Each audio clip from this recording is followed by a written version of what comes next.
ಭಟ್ರು ಭಾಳ ಬೇಕಾದವು ನನಗೆ. ಯಾವಾಗಲೂ ಒಂದು ರೀತಿ ತಮಾಷೆ.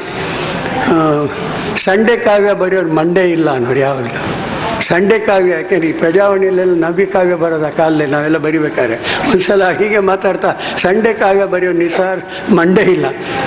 ಹಾಗಂದ್ರೆ ಒಂದು ಮಂಡೇ ಇಲ್ಲ, ತಲೆ ಇಲ್ಲ, ಇನ್ನೊಂದು ಮಂಡೇ ನಾಳೆ ಅನ್ನೋದಿಲ್ಲ, ಇವತ್ತೇ ಮುಗಿದೋಗ್ತಾರೆ ಕಾವ್ಯ, ಯಾರು ಓದಲ್ಲ ಅನ್ನೋ ರೀತಿಯಲ್ಲಿ ಎಲ್ಲಿ ಹೋಗಲಿ ಅಂತ ತಮಾಷೆ.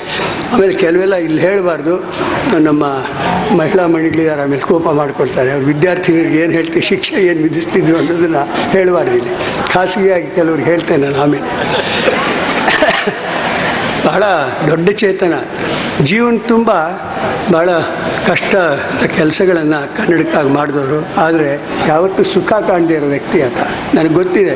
ಅವರ ಕೌಟುಂಬಿಕ ಹಿನ್ನೆಲೆ ಮತ್ತು ಅವರ ಸಾರ್ವಜನಿಕವಾಗಿ ಹೇಗೆ ಅವಜ್ಞೆಗೆ ಅವ್ರನ್ನ ಗುರುಪಡಿಸಿದ್ರು. ಯಾರೂ ಕೂಡ ಅವ್ರನ್ನ ಗಂಭೀರವಾಗಿ ತಗೊಳ್ಳೇ ಇಲ್ಲ. ಎಸ್ ವಿ ಪರಮೇಶ್ವರ್ ಭಟ್ರಂದ್ರೆ ಇಂದ್ರಚಾಪ ಅಂತ ಕೆಲವು ಪದ್ಯಗಳನ್ನ ಇದು ಮಾಡೋದು. ಪಿತನು ರತ್ನಾಕರ ಲಕ್ಷ್ಮೀ ಸಹೋದರಿ ಆದರೂ ಶಂಖದ ನಿಲವು, ಭಿಕ್ಷೆ ಉಳುವುದಾಯಿತಿದಚ್ಚರಿ ಭಾಗ್ಯಾನುಸಾರ ಫಲವು ಭಾಗ್ಯಾನುಸಾರ ಫಲ. ಇಂಥ ಕೆಲವು ಅಪೂರ್ವವಾದ ಸುಭಾಷಿತಗಳನ್ನು ಕನ್ನಡಕ್ಕೆ ತಂದರು. ಆದರೆ ಅದು ಸಂಸ್ಕೃತ ಸುಭಾಷಿತ ಅನ್ನೋದು ಗೊತ್ತಿರಲಿಲ್ಲ ಭಾಳ ಜನಕ್ಕೆ. ತಮ್ಮದೇ ಅನ್ನುವಷ್ಟು ಒಂದು ರೀತಿಯ ಒಂದು ಆತ್ಮೀಯತೆಯನ್ನು ಬರೆದಿದ್ದು. ಅನೇಕ ವರದಿ. ದೊಡ್ಡವರಿವರೆಂದು ಆಧರಿಸುವುದಕ್ಕೆ ದೊಡ್ಡದಾದರೂ ಸಪ್ಪೆ ಗೆಣಸು, ದೊಡ್ಡವರಿವರೆಂದು ಆಧರಿಸುವುದಕ್ಕೆ ದೊಡ್ಡದಾದರೂ ಸಪ್ಪೆ ಗೆಣಸು, ಚಿಕ್ಕವರಿವರೆಂದು ಮೂದಲಿಸುವುದಕ್ಕೆ ಚಿಕ್ಕದಾದರೂ ಖಾರ ಮೆಣಸು, ಚಿಕ್ಕದಾದರೂ ಖಾರ ಮೆಣಸು. ಈ ಥರ ಎಲ್ಲ ಭಾಳ ಸಂತೋಷವಾಗಿ ಖುಷಿಯಾಗಿ ಕೊಡುವಂಥ ಪದ್ಯಗಳು ಬರೆದು ನಾನು ಅವರ ಅಧ್ಯಕ್ಷತೆಯಲ್ಲಿ ಮತ್ತು ಅವ್ರ ಜೊತೆಯಲ್ಲಿ ಒಂದು 7-8 ಸಲ ಭಾಗವಹಿಸಿದ್ದೀನಿ. ಮುಕ್ತವಾಗಿ ನನ್ನನ್ನು ಪಾಪ ಪ್ರಶಂಸೆಯಾರೆ, ನನ್ನ ರೀತಿ ಬೆಂತಟ್ಟಿದ್ದಾರೆ. ಅಂಥವರು ಈ ಸಂಸ್ಥೆಯನ್ನು ಕಟ್ಟಿದ ಆದ್ಯರು ಮೊದಲನೇ ಸಲ. ವಿವೇಕ್ ರೈ ಇವತ್ತಿಲ್ಲ, ಡಾಕ್ಟರ್ ವಿವೇಕ್ ರೈ. ನಾನು ಕರಾವಳಿಯನ್ನು ನೆನೆದಾಗ ನನಗೀಗ ತಕ್ಷಣ ಜ್ಞಾಪಕ ಬರೋದು ಡಾಕ್ಟರ್ ವಿವೇಕ್ ರೈ, ನನ್ನ ಸ್ನೇಹಿತರು. ಮೋಹನ್ ಆಳ್ವ ಅವರು. ಆಮೇಲೆ ನಮ್ಮ ದಾಮೋದರ್ ಶೆಟ್ಟಿ, ದಾಮೋದರ್ ಶೆಟ್ಟಿ ಎಲ್ಲಿಯಾರವರು ಬಂದ್ಯಾರ? ಓ, ಕೈ ಎತ್ತಿಯಾರ. ಇದು ವಿಧಾನಸಭೆ ಅಲ್ಲ, ದಯವಿಟ್ಟು ಕೈ ಎತ್ತಬೇಡಿ. ಮೂರನೇ ಭಾಳ ಆತ್ಮೀಯರು ನನಗೆ. ಅದರಲ್ಲೂ ವಿವೇಕ್ ರೈ ಅವರು, ನಾನು ಪಂಚಮಂಗೇಶ್ವರಾಯರ ಜನ್ಮ ಶತಾಬ್ದಿ ಆದಾಗ ಇಲ್ಲಿ ಬೆಂಗಳೂರಲ್ಲಿ ಸುಮಾರು 35 ವರ್ಷಗಳ ಹಿಂದೆ ಅಂತ ಕಾಣುತ್ತೆ. ಇನ್ನೂ ಕನ್ನಡ ಅಧ್ಯಯನ ಸಂಸ್ಥೆ 3-4 ವರ್ಷ ಆಗಿತ್ತು ಶುರುವಾಗಿ. ಆ ಕಾಲದಲ್ಲಿ ಎಸ್ ವಿ ಪರಮೇಶ್ವರ್ ಭಟ್ಟಿದ್ದಾಗ ನಾನಲ್ಲಿ ಮಂಗಳೂರಿಗೆ ವಿವೇಕ್ ರೈ ಬಂದು ಆಗ್ತಾನೆ ಸೇರಿದ್ದವರು ಲೆಕ್ಚರ್ ಆಗಿ.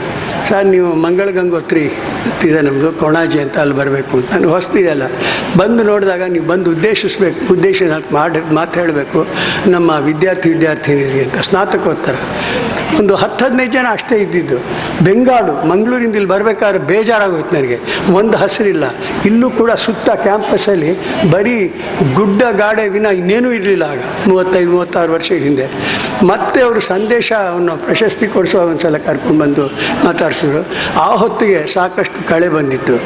ಭೈರಪ್ಪನವರ ಕಾಲದಲ್ಲಿ, ಅದರಲ್ಲೂ ನಾನು ನಮ್ಮ ಪ್ರಶಾಂತ್ ನಾಯಕರ ಪುಸ್ತಕ ಬಿಡುಗಡೆ ಮಾಡೋಕ್ಕೆ ಬಂದಾಗ ನನ್ನ ಮನಸ್ಸು ಎಷ್ಟು ಆಪ್ಯಾಯಮಾನವಾಯಿತು ಅಂದರೆ, ಬಹುಶಃ ಇಲ್ಲಿಂದ ಬಿಟ್ಟು ಬೆಂಗಳೂರಿಗೆ ಸ್ವಲ್ಪ ತಡವಾಗಿ ಹೋಗೋಣ ಅಂತ ಒಂದು ರೀತಿಯ ಮನಸ್ಸಂಕಲ್ಪ ನನ್ನ ಮೂಡ್ತು. ಅಷ್ಟು ಪ್ರಕೃತಿ ರಮ್ಯವಾದ ಪ್ರಶಾಂತವಾದ ಒಂದು ರೀತಿಯಲ್ಲಿ ಒಬ್ಬ ಕವಿಗೆ ಬಹುಶಃ ಹೇಳಿ ಮಾಡಿಸಿದ ಜಾಗ ಇದು. ಇಂಥ ಒಂದು ನಿಮ್ಮ ವಾತಾವರಣದಲ್ಲಿ ನೀವು ನಿತ್ಯೋತ್ಸವ, ಇದು ನಿತ್ಯದ ಉತ್ಸವ, ಪ್ರತಿ ದಿವಸ ನಡೆಯುವಂಥದ್ದು ಉತ್ಸವ ಅನ್ನೋದು ಇದೆ. ನಿತ್ಯೋತ್ಸವ, ಎಟರ್ನಲ್, ಸದಾ ಅವ್ಯಾಹತವಾಗಿ ನಿರಂತರವಾಗಿ ಸಾಗುವಂಥ ಉತ್ಸವ ಅನ್ನೋದು ಅದಿದೆ. ಈ ನಿಮ್ಮ ಸಂಸ್ಥೆ ಉತ್ತರೋತ್ತರ ಯಶಸ್ಸನ್ನು ಶ್ರೇಯಸ್ಸನ್ನು ಪಡೆದು ಮುಂದುವರಿಲಿ. ಬಹಳ ಮುಖ್ಯವಾಗಿ ಇವತ್ತು ನಮ್ಮ ರಾಮಚಂದ್ರ ಅವರು ಮತ್ತು ಅವ್ರ ಕುಟುಂಬದವರೆಲ್ಲ ಬಂದಿದ್ದಾರೆ. SVP ಅವರ ನೆನಪಲ್ಲಿ ನೀವು ಕೊಡ್ತಿರುವಂಥ ಈ ಕೊಡುಗೆ ಇದೆಯಲ್ಲ, ಸಾಂಕೇತಿಕವಾಗಿ ಅದು ಸಣ್ಣ ಕೊಡುಗೆ ಅಲ್ಲ, ನಿಮ್ಮ ವಿಶ್ವವಿದ್ಯಾಲಯಕ್ಕೆ ಒಂದು ರೀತಿಯ ಕೀರ್ತಿಯನ್ನು ತರುವಂಥದ್ದು. ಭಾಷಾ ಸಂಪುಟ, ಅವರ ಕಾಳಿದಾಸ ಸಂಪುಟ ಯಾರೂ ಮಾಡಲ್ಲ, ಆದರೆ ಅವರು ಸ್ವತಃ ದುಡ್ಡು ಹಾಕಿ ಭಾಳ ಶ್ರಮಪಟ್ಟರು. ನನಗೆ ಗೊತ್ತಿದೆ, ಅವೆಲ್ಲ ನನಗೆ ಗೊತ್ತಿದೆ ಪಾಪ. ಆದರೆ ಯಾವತ್ತೂ ಅದನ್ನು ತೀರಾ ಕಹಿಯಾಗಿ ಎಲ್ಲರ ಮುಂದೆ ಹೇಳ್ತಿರ್ಲಿಲ್ಲ. ಒಳಗೆ ನುಂಗಿ ಅದನ್ನು ಒಂದು ರೀತಿ ರಸಾತ್ಮಕವಾಗಿ ಅದನ್ನು ಕಾವ್ಯದಲ್ಲೋ ಮತ್ತೊಂದೆಲ್ಲೋ ಬಣ್ಣಿಸೋರು.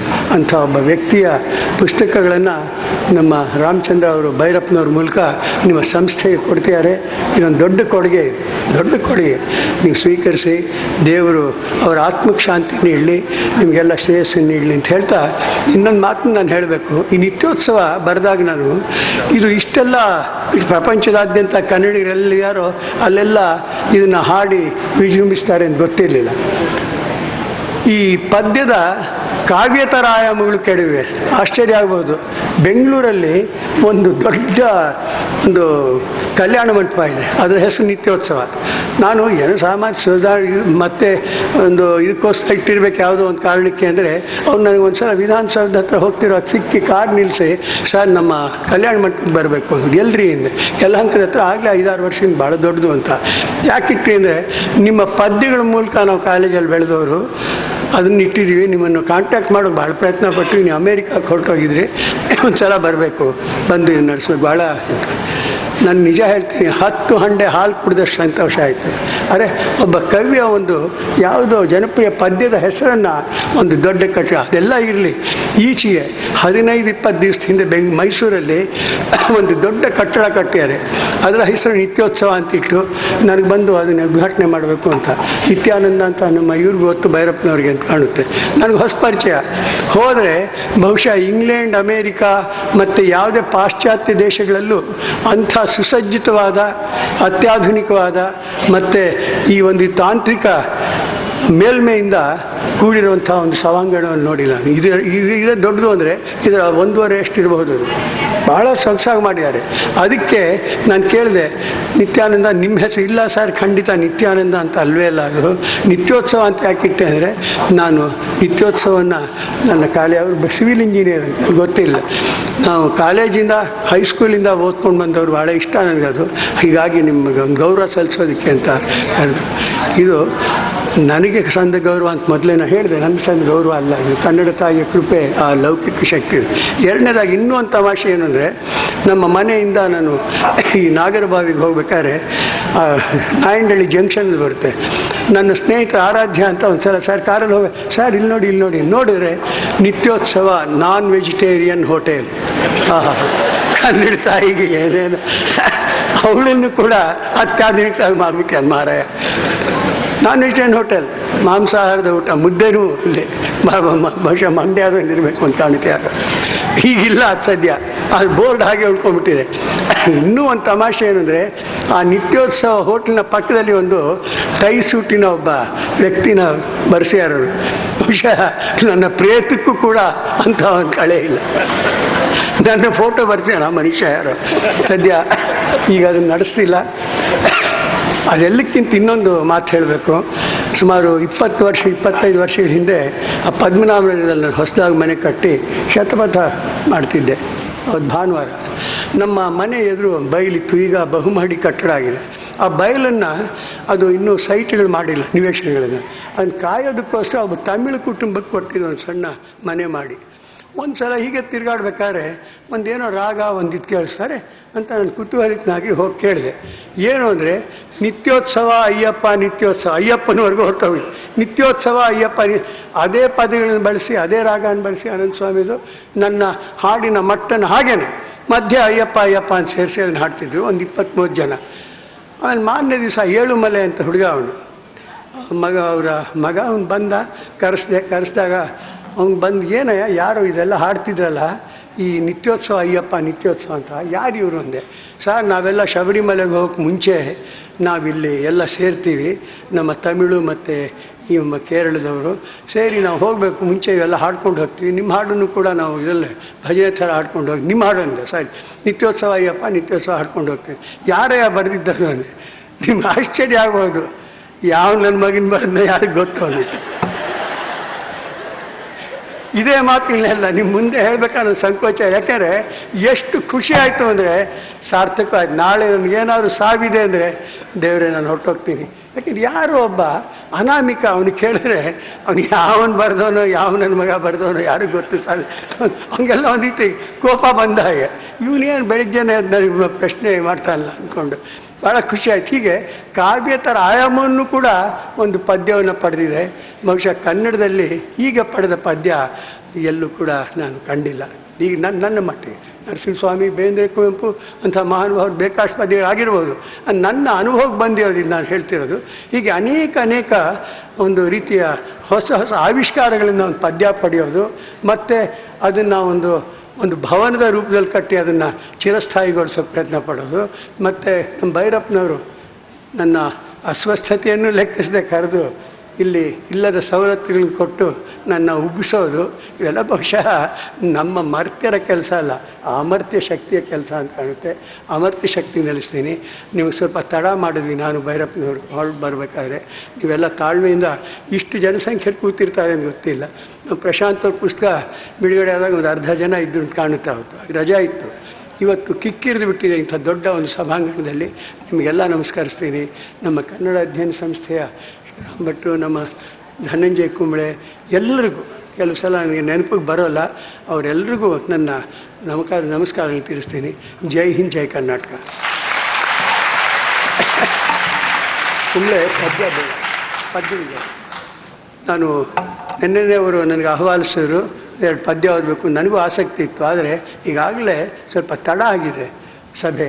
ಸಾಕಷ್ಟು ಪ್ರಾಸ್ತಾವಿಕ ಭಾಷಣ ಸ್ವಲ್ಪ ದೀರ್ಘವಾಗಿದೆ.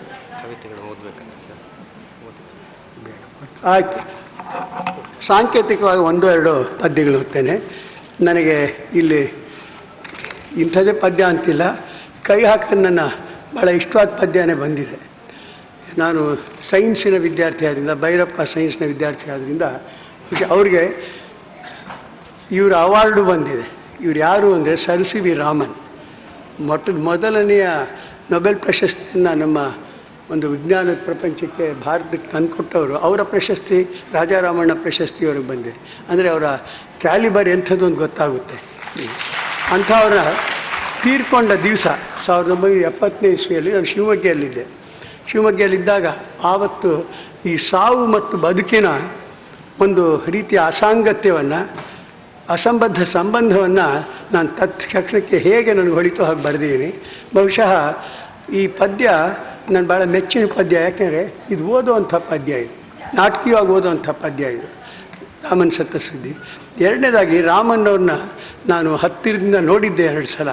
ನಮ್ಮ ಜಿ ಟಿ ನಾರಾಯಣರಾಯರು ಈ ಸ್ಟಾಫ್ ಅಸೋಸಿಯೇಷನ್ ಕರ್ಕೊಂಡು ಒಂದು ಲೆಕ್ಚರ್ ಮಾಡಿಸಿದಾಗ, ತುಂಬ ಸರಳ ವ್ಯಕ್ತಿ. ನೀವು ನಂಬಲ್ಲ, ಅವರು ಹಾಕಿದ ರುಮಾಲ್ ಇದೆಯಲ್ಲ, ಇಲ್ಲಿ ಹರಿದು ಹೋಗಿತ್ತು. ನಾನು ಗಮನಿಸಿದೆ, ನಾನು ಸುಮ್ಮನೆ ಸರ್ ಎಕ್ಸ್ಕ್ಯೂಸ್ ಮೀ ಅಂದೆ. I know what you want to tell, I know ಅಂದರು. ನಾನು ವಾಟ್ ಸರ್ ಅಂದೆ. You are staring at my turban, is it not, don't disclose it to others ಅಂದಿದ್ದು. ಭಾಳ ದೊಡ್ಡ ವ್ಯಕ್ತಿಗಳಲ್ಲ, ಅಂಥ ಅಂತಾರಾಷ್ಟ್ರೀಯ ಖ್ಯಾತಿ ಒಬ್ಬ ವಿಜ್ಞಾನಿ. ಅವ್ರ ಬಗ್ಗೆ ಬಹಳ ಅಪಾರವಾದ ಗೌರವ.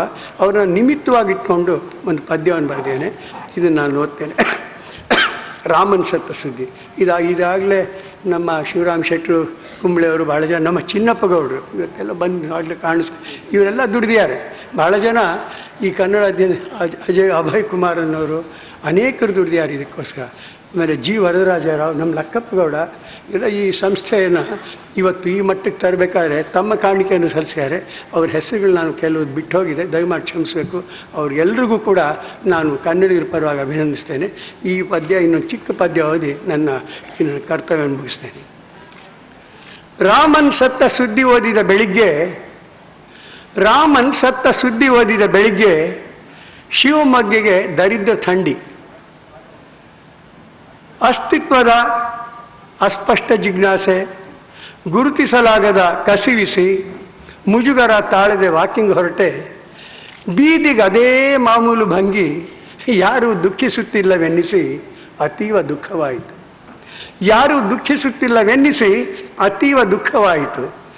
ಮೈಲಿಗೆ ಸಿಕ್ಕಿದ್ದು ನೌಲ ಗ್ರಾಮದ ಹನುಮ. ಯಾರದೋ ಗದ್ದೆಯಲ್ಲಿ ಗೇಯುವ, ಮೋಟು ಬೀಡಿಯ ಕಿವಿಗೆ ಸಿಕ್ಕಿಸಿಕೊಳ್ಳುವ, ತೊಡೆಯ ಪರಪರ ಕಿರಿದುಕೊಳ್ಳುವ, ಹಳ್ಳಿಯೇ ಹನುಮಿಸಿದಂತೆ ನನಗೆ ಭಾಸವಾಗುವ ವಿಚಿತ್ರ. ಅಭ್ಯಾಸ ರೂಪಿತ ನಿರ್ದಿಷ್ಟ ಅಳತೆಯ ನಿರ್ವಿವಿಧ ಕೂಗಿಂದ ಹಕ್ಕಿಗಳ ಅಟ್ಟುತ್ತಿದ್ದ, ಪಾತಿ ಸರಿಗೊಳಿಸುತ್ತಿದ್ದ, ಅಪ್ರಚಲಿತ ಅಪ್ರಚಲಿತ ಹಳ್ಳಿ ಪದದ ಅಶಾಸ್ತ್ರೀಯ ಮಟ್ಟನ್ನು ಕುರುಕುತ್ತಿದ್ದ. ಕಂಡೊಡನೆ ಹ್ಯಾಂಗದಿರಿ ಎಂದ. ಈಚೀಚೆಗೆ ಅಪರೂಪವಲ್ಲ ಅಂದ. ಯಾಕೋ ಬಡವಾಗಿದ್ದೀರಿ ಎಂದ. ಫಸಲನ್ನು ಅಂದಾಜಿಸಿದ. ನೆರೆಯವನೊಡನೆ ದಿನವಹಿ ಕಾದಾಟ ಸಾಕಾಗಿದೆ ಮಾರಾಯರೆ ಎಂದ. ಕೊರೆಯುತ್ತಲೇ ಇದ್ದ. ಹೂಗುಟ್ಟಿದೆ ಅವನ ಮಾತಿಗೆ ಮಂಜಿನೊಳಗಿನ ಸೂರ್ಯ ನನ್ನ ಪ್ರಜ್ಞೆ. ಅವನ ಮಾತಿಗೆ ಮಂಜಿನೊಳಗಿನ ಸೂರ್ಯ ನನ್ನ ಪ್ರಜ್ಞೆ. ರಾಮನ್ ಸತ್ತರೋ ಹನುಮ ಅನ್ನಬೇಕು, ರಾಮನ್ ಸತ್ತರೋ ಹನುಮ ಅನ್ನಬೇಕು. ಆಗ ತಡೆದು ಸುಮ್ಮನಾದೆ. ರಾಮನ್ ಅರ್ಥೈಸಿಕೊಳ್ಳಬಹುದೇ, ರಾಮನ್ ಅರ್ಥೈಸಿಕೊಳ್ಳಬಹುದೇ ಇವನ ಅಶಿಕ್ಷಿತ ಅರಿವಿಗೆ. ಆ ಕಡೆ ರಾಮನ್, ಈ ಕಡೆ ಹನುಮ. ಆ ಕಡೆ ರಾಮನ್, ಈ ಕಡೆ ಎರಡು ತುದಿಗಳು, ಜೀವನದ ಎರಡು ಸತ್ಯಗಳಿದ್ದ ಹಾಗೆ. ಆ ಕಡೆ ರಾಮನ್, ಈ ಕಡೆ ಹನುಮ. ದಿನವಿಡೀ ಮೈಕೆ ಸರಿಸಿಕೊಂಡು ನನ್ನಂಥವ ನೆನೆಯಲು ನಿರಾಕರಿಸುವ ತಂಗಳುಂಡು ರಾತ್ರಿ ಕಳ್ಳಭಕ್ತಿಯ ಹೊಡೆದು ನಾಳೆ ನಾಡಿದ್ದಿನ ಇಂದು ನೆನ್ನೆಯ ಪುನರಾವರ್ತನೆಯ ಏಕತಾನತೆಯಲ್ಲಿ ಲೋಕ ಮರೆಯುವ ಹನುಮನಿಗೆ ರಾಮನ್ ಹೋದರೆಷ್ಟೋ ರಸಲ್ ಹೋದರೂ ಅಷ್ಟೇ, ರಾಮನ್ ಹೋದರೆಷ್ಟೋ ರಸಲ್ ಹೋದರೂ ಅಷ್ಟೇ. ಪತ್ರಿಕೆ ಓದುವುದಿಲ್ಲ, ನಾನು ಕವಿ ಎಂಬುದು ಗೊತ್ತಿಲ್ಲ. ಹೊಟ್ಟೆ ಬಟ್ಟೆಯ ಅಗತ್ಯ ಮೀರಿದ ನನ್ನ ಹಸಿವು ಅಸ್ವಸ್ಥತೆ ಅರಿತಿಲ್ಲ. ಪ್ರತಿನಿತ್ಯದ ಲೋಕದ ಆಗುಹೋಗುಗಳಿಗೆ ಪ್ರತಿಕ್ರಿಯಿಸುವ ಸೂಕ್ಷ್ಮತೆ ಕಂಡಿಲ್ಲ. ಅನೇಕ ಮಟ್ಟದಲ್ಲಿ ಬಾಳುವ ಪ್ರಶ್ನೆಯೇ ಉದ್ಭವಿಸಿಲ್ಲ. ಆದರೂ ತೃಪ್ತ. ಗದ್ದೆ, ದಣಿ, ಹ್ಯಾಪಮಲೆಯ ಹೆಂಡಿರು, ಸಿಂಬಳ ಸುರುಕ ಮಕ್ಕಳು, ದೇವರ ಗ್ರಾಮ್ಯ ಕಲ್ಪನೆ, ಊರಿನ ಪುಡಾರಿ, ಇಷ್ಟೇ ಜಗತ್ತು. ಆದರೂ ತೃಪ್ತ. ನನ್ನಂತೆ ಕನ್ನಡ, ಗಡಿ, ನದಿ, ಪದ್ಯ ಪ್ರತಿಷ್ಠೆ ಕಾಡುವುದಿಲ್ಲ. ಹೆಂಡತಿಗೆ ಚೋಲಿ, ಹಿರಿಮಗನ ಶಾಲೆ, ಬೆಲ್ಲದ ಕಾಫಿಯ ಹಾಲೇಶಿಯ ಸಾಲ, ಹೊತ್ತಿಗೆ ರುಚಿಗೌಣ ಅರಸಿಕ ಕೂಳು, ಚಿಂತೆ ಇಲ್ಲವೆಂದಲ್ಲ. ಆದರೂ ತೃಪ್ತ. ಇದ ಮೆಚ್ಚಿ ಕರುವಿ ಪೇಚಾಡಿ ನಡೆದಾಗ ದೂರದಿಂದ ಪ್ರಕೃತಿ ಅಗಾಧದಲ್ಲಿ ಹಿಮಾಚ್ಛಾದಿತ ಹನುಮ, ಅವನ ಕೂದಲೆಳೆಯ ಕೂಗು ಅರ್ಥ ತೋರದ ಚುಕ್ಕೆ, ಅವನ ಕೂದಲೆಳೆಯ ಕೂಗು ಅರ್ಥ ತೋರದ ಚುಕ್ಕೆ. ಇಲ್ಲಿಂದ ನನಗೆ ವರ್ಗವಾಗುತ್ತೆ, ಒಂದು ದಿನ ಹನುಮ ಸಾಯುತ್ತಾನೆ ತಿಳಿಯುವುದಿಲ್ಲ. ಇಲ್ಲಿಂದ ನನಗೆ ವರ್ಗವಾಗುತ್ತೆ, ಒಂದು ದಿನ ಹನುಮ ಸಾಯುತ್ತಾನೆ ತಿಳಿಯುವುದಿಲ್ಲ. ಇಲ್ಲಿನ ಹಳಬ ಅಲ್ಲಿ ಹೊಸವನಾಗುತ್ತೇನೆ, ಎಲ್ಲೋ ಹೇಗೋ ಸಾಯುತ್ತೇನೆ ತಿಳಿಯುವುದಿಲ್ಲ. ನನ್ನ ಹೆಸರು, ಹುದ್ದೆ, ತಳಮಳ, ಬದುಕು, ಪದ್ಯ ಕಾಡುವುದಿಲ್ಲ, ತಿಳಿಯುವುದಿಲ್ಲ. ಈ ಪರಿಚಿತ ಆಕಾಶ, ತೆಂಗಿನ ಮರ, ಕಾಲುವೆ, ಗುಡ್ಡ, ಗುಡಿಸಲು, ಇವು ಕೊಟ್ಟ ಧಾರಾಳ ಅರ್ಥವಂತಿಕೆ, ಭಾವಸಂಚಾರ ತಿಳಿಯುವುದಿಲ್ಲ. ಕೊರಲು ಬಿಗಿದು ಒಬ್ಬಂಟಿ ನಿಧಾನ ನಡೆದಂತೆ ರಾಮನ್ ಸತ್ತ ತೀವ್ರತೆ ಕಳವಳ ತಣ್ಣಗಾಯಿತು. ಇದೊಂದು ಪದ್ಯ. ಈ ಪದ್ಯವನ್ನು ಓದಿದಾಗಲೆಲ್ಲ ಸ್ವಲ್ಪ ಭಾವಾವೇಶಕ್ಕೆ ಒಳಗಾಗ್ತೇನೆ. ಇನ್ನೊಂದು ಸ್ವಲ್ಪ ಲೈಟರ್ ಪೋಯಮ್ ಅನ್ನೋದನ್ನು ಒಂದು ಓದ್ಬಿಟ್ಟು ನನ್ನ ಮಾತು, ಭಾಳ ಪದ್ಯಗಳು ಓದ್ಬೋದಾಗಿತ್ತು, ಇವತ್ತು ಕಾಲಾವಕಾಶ ಇಲ್ಲ. ಆ ಪದ್ಯದ ಹೆಸರು ಹಕ್ಕು ಅಂತ. ಇದು ಕೂಡ ಶಿವಮೊಗ್ಗದಲ್ಲಿದ್ದಾಗ 60ನೇ ಒಂದು ದಶಕದಲ್ಲಿ ಬರೆದಿತ್ತು, 1960ರಲ್ಲಿ. ನನ್ನ ಕಾಂಪೌಂಡಲ್ಲಿ ನಾನೇ ಬೆಳೆಸಿದ ತೆಂಗು ನೋಡುತ್ತಿದ್ದಂತೆ ಎತ್ತರ ಬೆಳೆದಿದ್ದು ಗೊತ್ತಿದ್ದರೂ ರಸ್ತೆಗೂ ಅದು ನೆರಳ ಚೆಲ್ಲಿದ ಅರಿವಾದದ್ದು.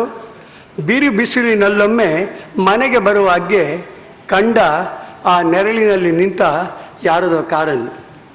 ಅರೆ ಎಂದು ಒಂದು ಕ್ಷಣ ಆಶ್ಚರ್ಯಪಟ್ಟೆ. ಆಲೋಚಿಸಿದೆ, ನೆರಳು ನನ್ನ ಮರದ್ದು. ನಿಲ್ಲಿಸಬೇಡೆಯ ಕಾರು ಎಂದರೆ ತಪ್ಪೆ. ಆ ನೆರಳಲ್ಲಿ ನಿಂತಿದ್ದರಿಂದ ಆ ಕಾರು ನನ್ನದೆಂದರೆ ತಪ್ಪೆ. ಸಿಂಪಲ್ ಲಾಜಿಕ್ ಅಷ್ಟೇ. ಆ ಕಾರು ನನ್ನದೆಂದರೆ ತಪ್ಪೆ.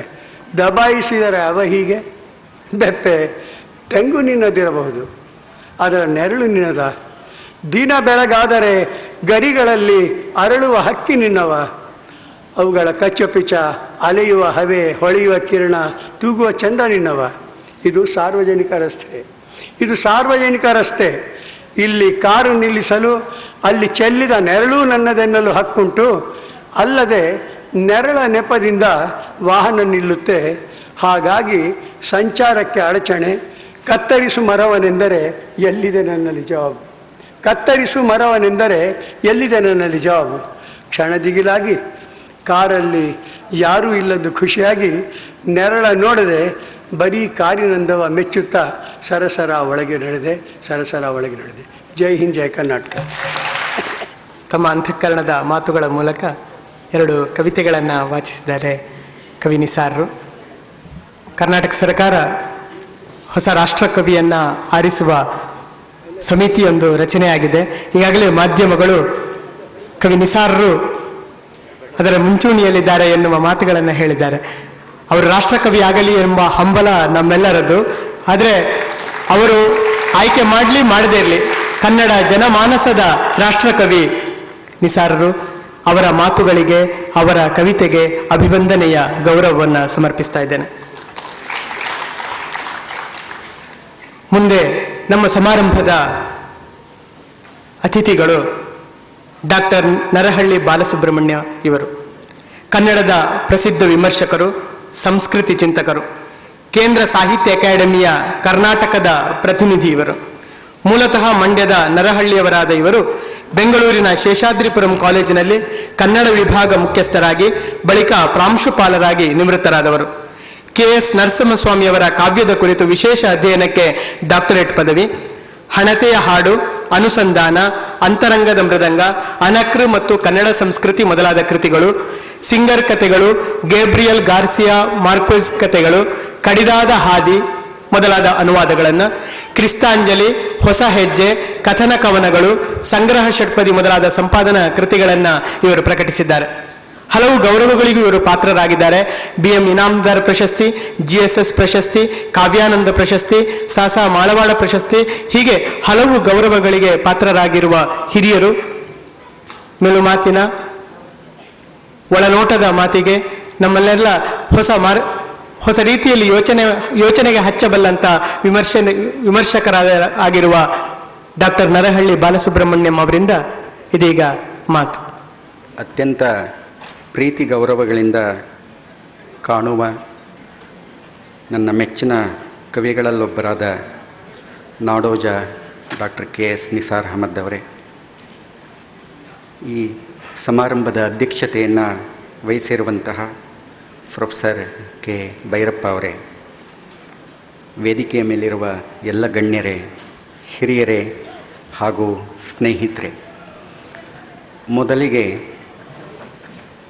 ತುಂಬ ಸೊಗಸಾಗಿ ಈ ಕಾರ್ಯಕ್ರಮವನ್ನು ಆಯೋಜಿಸಿರುವ ಎಲ್ಲರಿಗೂ ನಾನು ಹೃತ್ಪೂರ್ವಕವಾದ ಅಭಿನಂದನೆಗಳನ್ನು ಸಲ್ಲಿಸ್ತೇನೆ. ವಿಶ್ವವಿದ್ಯಾಲಯವೊಂದರಲ್ಲಿ ಇಂಥ ಕಾರ್ಯಕ್ರಮವೊಂದು ನಡೀತಾ ಇರುವಂಥದ್ದು ಇತ್ತೀಚಿನ ದಿವಸಗಳಲ್ಲಿ ನಾನು ಅನೇಕ ವಿಶ್ವವಿದ್ಯಾಲಯಗಳಿಗೆ ಬೇರೆ ಬೇರೆ ಕಡೆ ಹೋಗಿರುವಾಗ ಇಂಥ ಒಂದು ಕಾರ್ಯಕ್ರಮವನ್ನು ನಾನು ಇತ್ತೀಚೆಗೆ ಕಂಡಿರಲಿಲ್ಲ. ಸೊ ಇಡೀ ಕಾರ್ಯಕ್ರಮದ ಸ್ವರೂಪ ನನಗೆ ಇಷ್ಟವಾಗಿದೆ, ಮಾತ್ರ ಅಲ್ಲ ಮಹತ್ವದ್ದಾಗಿದೆ ಅನ್ನೋದನ್ನು ಕೂಡ ಈ ಸಂದರ್ಭದಲ್ಲಿ ಹೇಳಬೇಕು. ಒಂದು ಕೊರತೆಯನ್ನು ಬಿಟ್ಟರೆ ತುಂಬ ತಡವಾಗಿ ಆರಂಭ ಆಯಿತು. ಹಾಗಾಗಬಾರ್ದು. ಸಮಯಕ್ಕೂ ಮಹತ್ವ ಇದೆ. ಯಾಕೆಂದರೆ ಇಷ್ಟೆಲ್ಲ ಜನರ ಸಮಯವನ್ನು ನಾವು ಅಪಹರಿಸಬಾರ್ದು ಯಾವಾಗಲೂ. ಸೊ ಹೀಗಾಗಿ ಆ ಕೊರತೆಯನ್ನು ಬಿಟ್ಟರೆ ಉಳಿದ ಹಾಗೆ ಈ ಕಾರ್ಯಕ್ರಮ ತುಂಬ ಚೆಂದ ಆಯೋಜಿತವಾಗಿದೆ ಅಂತ ಅನಿಸುತ್ತೆ. ನಿಸಾರರು ಈ ಕಾರ್ಯಕ್ರಮವನ್ನು ಉದ್ಘಾಟನೆ ಮಾಡಿದರು. ತುಂಬ ನಿಸಾರರು ಅಂದರೆ ಫುಲ್ ಆಫ್ ಲೈಫ್, ನಿತ್ಯೋತ್ಸವ. ಅವ್ರು ಮಾತನಾಡುವಾಗ, ಅವ್ರು ಕುಳಿತಾಗ ನನಗೆ ಅನಾರೋಗ್ಯ ಅಂತ ಅನ್ನಿಸ್ತು. ಅವ್ರು ಮಾತನಾಡುವಾಗ ಏನೋ ಅನಾರೋಗ್ಯ ನನಗೆ ಕಾಣಲಿಲ್ಲ. ಅದಕ್ಕೆ ಕಾರಣ ಅಷ್ಟೇ, ಅವ್ರಿಗೆ ದೇಹಕ್ಕೆ ಅನಾರೋಗ್ಯ, ಆದರೆ ನಿಸಾರರ ಮನಸ್ಸಿಗೆ ಅನಾರೋಗ್ಯ ಇಲ್ಲ. ಅವ್ರದ್ದು ಮುಗ್ಧವಾದ ನಿಷ್ಕಲ್ಮಶವಾದ ಪ್ರೀತಿ. ನಾನು ಸುಮಾರು 4 ದಶಕಗಳಿಂದ ಅವರ ಪ್ರೀತಿಯನ್ನು ಉಂಡು ಬೆಳೆದಿದ್ದೇನೆ. ಒಂದು ರೀತಿ ಮನೆಯ ಹುಡುಗ ಅನ್ನೋ ಹಾಗೆ ಅವರು ನನ್ನನ್ನು ಕಂಡಿದ್ದಾರೆ. ಅವರು ಮಾತನಾಡುವಾಗ ಆ ಪ್ರೀತಿ ನಾನು ಅನುಭವಿಸಿದೆ. ಆದರೆ ಅದ್ರ ಜೊತೆಗೇ ವಸಂತದ ನೃತ್ಯ ಇದೆಯಲ್ಲ, ಅದೇ ನಿಜವಾದ ಉದ್ಘಾಟನೆ ಅಂತಲೂ ನನಗನ್ನಿಸ್ತು. ಕುಳಿತು ನೋಡ್ತಿರುವಾಗ ಇಡೀ ಕಾರ್ಯಕ್ರಮದ ಉದ್ಘಾಟನೆ ನಿಜವಾಗಿ ವಸಂತ ನೃತ್ಯೋತ್ಸವ, ಹಾಡು ಇವುಗಳ ಮೂಲಕನೇ ಉದ್ಘಾಟನೆ ಆಯಿತು ಅಂಥೇಳಿ ಅನ್ನಿಸ್ತು. ನಿತ್ಯೋತ್ಸವ ಅನ್ನುವ ಪರಿಕಲ್ಪನೆ ಅಲ್ಲಿಂದನೇ ಆರಂಭ ಆಗಿದೆ ಅಂಥೇಳಿ ನನಗೆ ಅನ್ನಿಸ್ತು. ಈ ಕಾರ್ಯಕ್ರಮಕ್ಕೆ 3 ರೀತಿಯ ಮಹತ್ವ ಇದೆ. ಮೊದಲನೇದು SVP ಅವರ ಸ್ಮಾರಕಗಳು, ಪ್ರಶಸ್ತಿ, ಫಲಕಗಳು ಅವೆಲ್ಲವನ್ನೂ ಸ್ಮರಣಿಕೆಗಳು, ಅವರ ಪುಸ್ತಕ ಈ ಎಲ್ಲವನ್ನ ಅಧ್ಯಯನ ಕೇಂದ್ರಕ್ಕೆ ಕೊಡ್ತಾ ಇರುವಂಥದ್ದು. SVP ನಮ್ಮ ಕಾಲದ ಒಬ್ಬ ಲೆಜೆಂಡ್ ಅಂದರೆ ತಪ್ಪಲ್ಲ.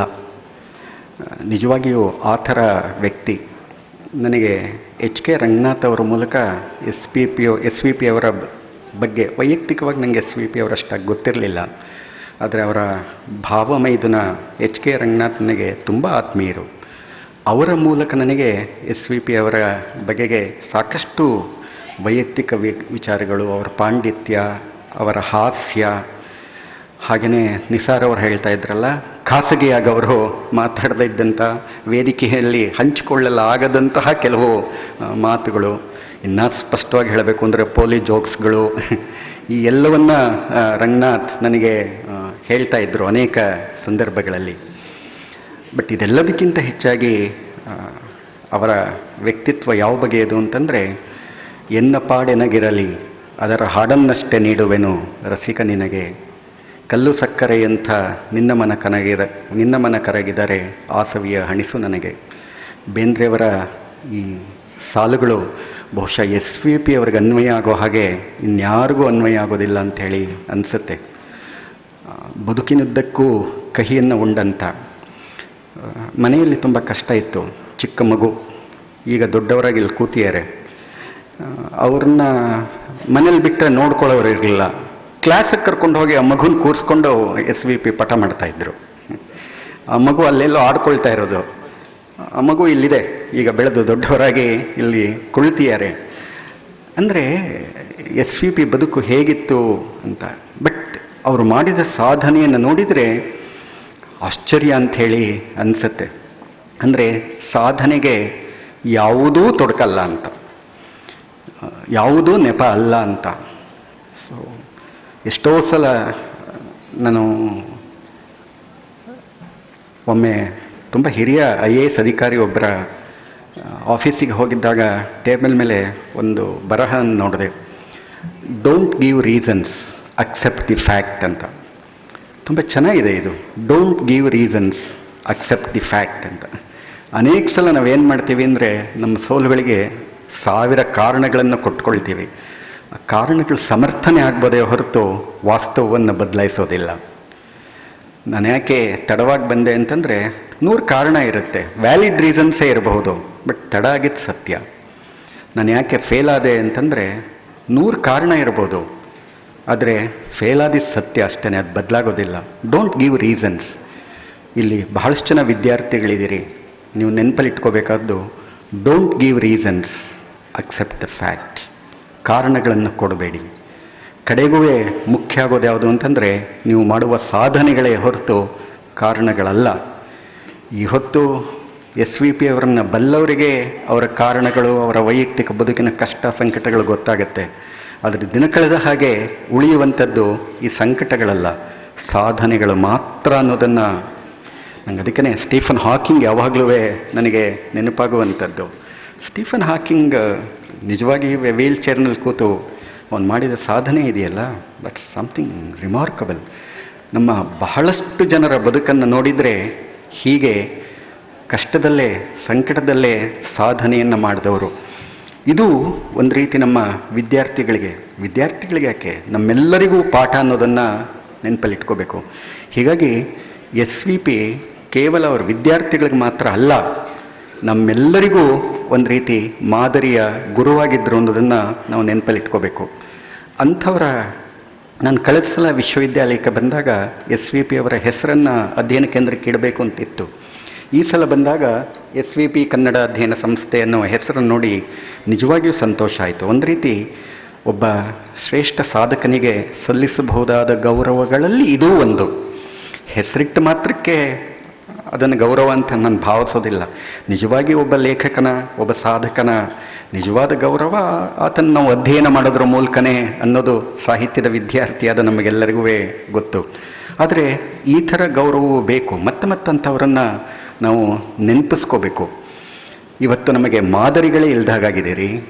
ನಮ್ಮ ಮಾಧ್ಯಮಗಳನ್ನು ನೋಡಿದರೆ ನಮ್ಮ ಮಾದರಿಗಳು ಕುಬ್ಜ ವ್ಯಕ್ತಿಗಳು ಸುತ್ತಮುತ್ತ ವಿಜೃಂಭಿಸ್ತಾ ಇರುವಾಗ SVP ಅಂಥವರನ್ನು ನಮ್ಮ ವಿದ್ಯಾರ್ಥಿಗಳಿಗೆ ಒಂದು ಮಾದರಿಯಾಗಿ ಕೊಡೋದಿರುತ್ತಲ್ಲ, ಅದನ್ನೇ ವಿಶ್ವವಿದ್ಯಾಲಯದಂಥ ಒಂದು ಸಂಸ್ಥೆಗಳು ಮಾಡಬೇಕಾಗಿರೋ ಕೆಲಸ ಅನಿಸುತ್ತೆ. ಇವತ್ತು ವಿಶ್ವವಿದ್ಯಾಲಯಗಳು ಏನು ಮಾಡಬೇಕಾಗಿದೆ ಅಂತಂದರೆ ಕೆಲವು ಮಾದರಿಗಳನ್ನು ಕಲ್ಪಿಸಬೇಕಾಗಿದೆ. ಈ ಹೊತ್ತು GSS ಯಾವಾಗಲೂ ಅದನ್ನು ಹೇಳೋರು, ಕುವೆಂಪು ಹೇಳ್ತಿದ್ದ ಮಾತು ಅಂತ ಹೇಳಿ. ಮುಂದೆ ಇವತ್ತಿನ ವಿದ್ಯಾರ್ಥಿಗಳಿಗೆ ಮುಂದೆ ಒಂದು ಗುರಿ ಇಲ್ಲ, ಹಿಂದೆ ಒಬ್ಬ ಗುರು ಇಲ್ಲ ಅಂತ. ತುಂಬ ಸರಳವಾದ ಮಾತಿರಬಹುದು, ಆದರೆ ಅದರ ಹಿಂದಿನ ಅರ್ಥ ಮಾತ್ರ ನನಗೆ ತುಂಬ ಮಹತ್ವದ್ದು ಅಂತ ಅನಿಸುತ್ತೆ. ಒಂದು ಪರ್ಪಸ್, ಒಂದು ಆದರ್ಶವನ್ನು ನಾವು ಮುಂದೆ ಇಡೋಕ್ಕೆ ಸಾಧ್ಯ ಆಗಬೇಕು. ಕಲಾಂ ಹೇಳಿದ್ದೆ ಅದು, ದೊಡ್ಡ ದೊಡ್ಡ ಕನಸುಗಳನ್ನಾದರೂ ಕಾಣೋಕ್ಕೆ ಸಾಧ್ಯ ಆಗಬೇಕು ನಾವು ಅಂತ. ಇವತ್ತು ನಮ್ಮ ಶಿಕ್ಷಣ ಕ್ರಮ ಏನು ಮಾಡ್ತಿದೆ ಅಂದರೆ ಕನಸು ಕಾಣೋ ಶಕ್ತಿನ ಕೂಡ ಕಿತ್ಕೊಂಡ್ಬಿಡ್ತಾ ಇದೆ. ಕನಸು ಕೂಡ ಕಾಣೋಕ್ಕಾಗ್ತಿಲ್ಲ. ನಾ ಫಸ್ಟ್ ರ್ಯಾಂಕ್ ಬರ್ತೀನಿ ಅಂತ ಕನಸು ಕಾಣೋಣ, ಆಗತ್ತೆ ಬಿಡುತ್ತೆ, ದಟ್ಸ್ ಇಮೆಟೀರಿಯಲ್. ಯಾವುದೋ ಒಬ್ಬ ಹುಡುಗನಿಗೆ ನೀನು ಫಸ್ಟ್ ರ್ಯಾಂಕ್ ಬರ್ತೀಯ ಕಣಿಯ ಅಂದರೆ ಇಲ್ಲ ಸರ್ ನನಗೆ ಸಾಧ್ಯ, ಏನು ತಮಾಷೆ ಮಾಡ್ತಿದ್ದೀರಾ ಸರ್ ಅಂತ. ಕನಸು ಕಾಣಯ್ಯ ಅಟ್ಲೀಸ್ಟು. ಬಟ್ ಕನಸು ಕಾಣೋಕ್ಕೂ ಶಕ್ತಿ ಬೇಕು. ಸುಮ್ಮನೆ ಕನಸು ಕಾಣಲಿಕ್ಕಾಗೋದಿಲ್ಲ. ನಾನೊಬ್ಬ ಸರ್ ಸಿ ವಿ ರಾಮನ್ ಆಗಬೇಕು ಅಂತ ಕನಸು ಕಾಣೋದಿರುತ್ತಲ್ಲ, ದೊಡ್ಡ ದೊಡ್ಡ ಕನಸುಗಳನ್ನು ಕಾಣೋದಿರುತ್ತಲ್ಲ, ಇದನ್ನು ನಾವು ಬೆಳೆಸೋಕ್ಕೆ ಸಾಧ್ಯ ಆಗಬೇಕು. ಇವತ್ತಿನ ಶಿಕ್ಷಣ ಏನು ಮಾಡಿದೆ ಅಂದರೆ ನಮ್ಮ ಕನಸುಗಳನ್ನೇ ಕಿತ್ಕೊಂಡಿದೆ. ನಮ್ಮ ಬದುಕೇನು ಮಾಡಿದೆ ಅಂದರೆ ನಮ್ಮ ಕನಸುಗಳನ್ನೇ ಕಿತ್ಕೊಂಡ್ಬಿಟ್ಟಿದೆ. ಇಂಥ ಹೊತ್ತಲ್ಲಿ ನಮ್ಮ ಮಕ್ಕಳಲ್ಲಿ ನಾವು ಬೆಳೆಸಬೇಕಾಗಿರೋದು ಇಂಥ ಕನಸುಗಳನ್ನು ಮೊದಲು ಬೆಳೆಸೋಕ್ಕೆ ಸಾಧ್ಯ ಆಗಬೇಕು. ಈ ಕನಸುಗಳನ್ನು ಬೆಳೆಸೋದು ಕಾರಂತರು ತುಂಬ ಚೆನ್ನಾಗಿ ಹೇಳ್ತಾ ಇದ್ರು. ನಮ್ಮ ಶಿಕ್ಷಣ ಕ್ರಮದಲ್ಲಿ ಇವತ್ತು ಕಿವಿಗೆ ಮಾತ್ರ ಪ್ರಾಧಾನ್ಯತೆ ಅಂತ, ದೇಹದ ಉಳಿದ ಯಾವ ಅಂಗಗಳಿಗೂ ಕ್ರಿಯಾಶೀಲವಾಗೋಕ್ಕೆ ನಾವು ಬಿಡೋದಿಲ್ಲ ಅಂತ ಹೇಳಿ ಬರೀ ಲೆಕ್ಚರ್ ಲೆಕ್ಚರ್ ಲೆಕ್ಚರ್ ಲೆಕ್ಚರ್. ನೋಡಿ, ನಮ್ಮ ಯಾವುದೇ ಸಮಾರಂಭ ಆದರೂ ಅಷ್ಟೇ ಕೊರೆಯೋದು ಕೊರೆಯೋದು ಕರೆಯೋದು ಕೊರೆಯೋದು, ಉಳಿದ ಯಾವ ರೀತಿಯ ಅಧ್ಯಯನಕ್ಕೂ ಅಲ್ಲಿ ಅವಕಾಶ ಇರೋದಿಲ್ಲ ಅನ್ನೋದನ್ನು ನಾವು ನೆನಪಲ್ಲಿಟ್ಕೋಬೇಕು. ಸೊ 10+2+3 ಅಂತಂದರೆ ಪದವಿ ಆಗೋವರೆಗೆ 15 ವರ್ಷ ನಮ್ಮ ವಿದ್ಯಾರ್ಥಿಗಳು ಕೊರೆಸ್ಕೊಳ್ತಾ ಇರ್ತಾರೆ. ಹೀಗಾಗಿ ಕಡೆಗೇನಂತಂದರೆ ಅವ್ರಿಗೆ ಕೇಳಿಸ್ಕೊಳ್ಳೋದು ಮಾತ್ರ ಗೊತ್ತಿರುತ್ತೆ ಹೊರತು ಉಳಿದಿದ್ದು ಯಾವುದೂ ಸಾಧ್ಯನೇ ಆಗದೆ ನಿಷ್ಕ್ರಿಯರಾಗುವ ಒಂದು ಸ್ಥಿತಿಗೆ ನಾವು ತಲುಪಿಡ್ತಾ ಇದ್ದೀವಿ. ಬೇರೆ ಮಾತುಗಳಲ್ಲಿ ಹೇಳೋದಾದರೆ ಸೃಜನಶೀಲತೆಯನ್ನು ಕೊಲ್ತಾ ಇದ್ದೀವಿ ಹೊತ್ತು ನಾವು. ಹೀಗಾಗಿಯೇ ಇವತ್ತು ನಂಗೆ ಬಹಳ ಮುಖ್ಯ ಅನಿಸೋದೇನು ಅಂತಂದರೆ ನಿತ್ಯೋತ್ಸವ ಅನ್ನುವ ಚಿಂತನ ಸರಣಿ ಕಾರ್ಯಕ್ರಮವನ್ನು ಇಲ್ಲಿ ಶಿವರಾಮ್ ಶೆಟ್ಟರು ಹಮ್ಮಿಕೊಂಡಿರೋದು ಈ ಹೊತ್ತು ಅತ್ಯಂತ ಅಗತ್ಯವಾದದ್ದು. ಒಂದು ಕಾಲಕ್ಕೆ ಮೈಸೂರು ವಿಶ್ವವಿದ್ಯಾಲಯ ಈ ಕೆಲಸವನ್ನು ಮಾಡ್ತಾ ಇತ್ತು.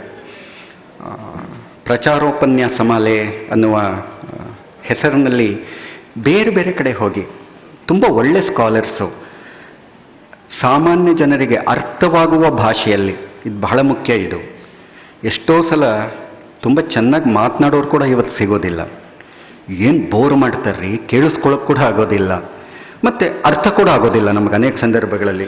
ನನಗೆ ಅರ್ಥ ಆಗೋದಿಲ್ಲ. ಶಿವರುದ್ರಪ್ಪನವ್ರು ಒಂದು ಸಲ ನಂಗೆ ಹೇಳ್ತಾ ಇದ್ರು, ಯಾರೋ ಒಬ್ಬರು ವೇದಿಕೆ ಮೇಲೆ ವಿಮರ್ಶಕರೊಬ್ಬರು ಮಾತನಾಡ್ತಾ ಇದ್ರು. ನಾನು ಶಿವರುದ್ರಪ್ಪನವರು ಅಕ್ಕಪಕ್ಕ ಕುಳಿತಿದ್ವಿ. ಶಿವರುದ್ರಪ್ಪನವ್ರು 4 ದಶಕಗಳ ಕಾಲ ಸಾಹಿತ್ಯದಲ್ಲಿ ಕೆಲಸ ಮಾಡಿದಂಥವರು. ನರಹಳ್ಳಿ, ನಿಮಗೇನಾದರೂ ಅರ್ಥ ಆಯ್ತಾ ಈ ಭಾಷಣ ಅಂದರು. ನನಗೇನು ಹೇಳಬೇಕು ಅಂತ ಗೊತ್ತಾಗಲಿಲ್ಲ, ಸುಮ್ಮನಿದ್ದೆ. ನಂಗಂತೂ ಗೊತ್ತಾಗಲಿಲ್ಲಪ್ಪ ಅಂತ. ಶಿವರುದ್ರಪ್ಪನವ್ರಿಗೆ ಗೊತ್ತಾಗ್ದ ಹಾಗೆ ಮಾತನಾಡ್ತಾರೆ ಅಂದರೆ ಇನ್ನೆಂಥ ಮಾತುಗಾರ ಇರಬೇಕು ಅವರು. So brevity and simplicity is a sign of wit ಅಂತ ಒಂದು ಮಾತಿದೆ. ನನಗೆ ಗೋಕಾಕರ ಮಾತು ನಂಗೆ ತುಂಬ ಚೆನ್ನಾಗಿ ನೆನಪಾಗುತ್ತೆ. ಗೋಕಾಕರ್ ಒಂದು ಸಾರಿ ಬ್ಯಾಂಗ್ಳೂರ್ ಯೂನಿವರ್ಸಿಟಿಗೆ ಬಂದಾಗ ಆಗ್ತಾನೆ ಆಕ್ಸ್ಫರ್ಡಿಂದ ಬಂದಿದ್ದರು. ಇಂಗ್ಲೀಷ್ನಲ್ಲಿ ಒಂದು ಲೆಕ್ಚರ್ ಅರೇಂಜ್ ಆಗಿತ್ತು.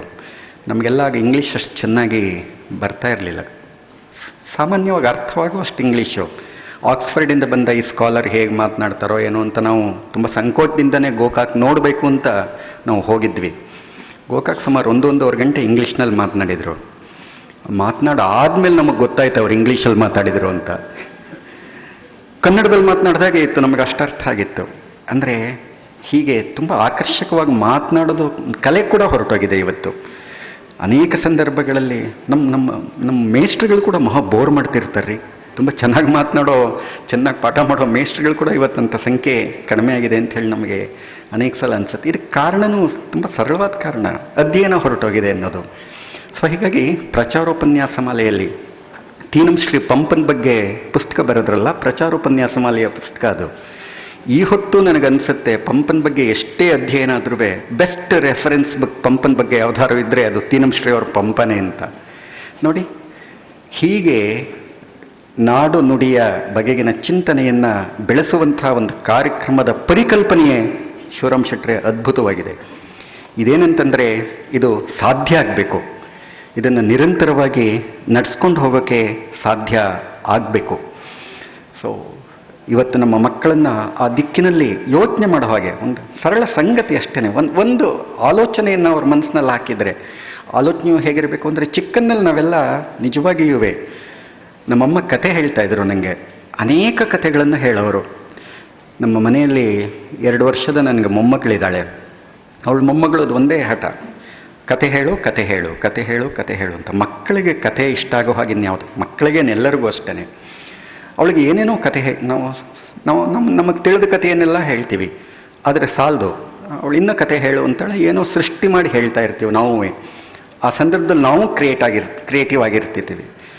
ಅಷ್ಟೇ ಅಲ್ಲ, ಕೆಲವು ಸಮಯ ನೀನೊಂದು ಕತೆ ಹೇಳು ಅಂದರೆ ಅವಳೊಂದು ಕತೆ ಹೇಳೋಕೆ ಶುರು ಮಾಡ್ತಾಳೆ. ಮಕ್ಕಳ ಮನಸ್ಸು ಸೃಜನಶೀಲವಾಗೋದು ಹಾಗೆ.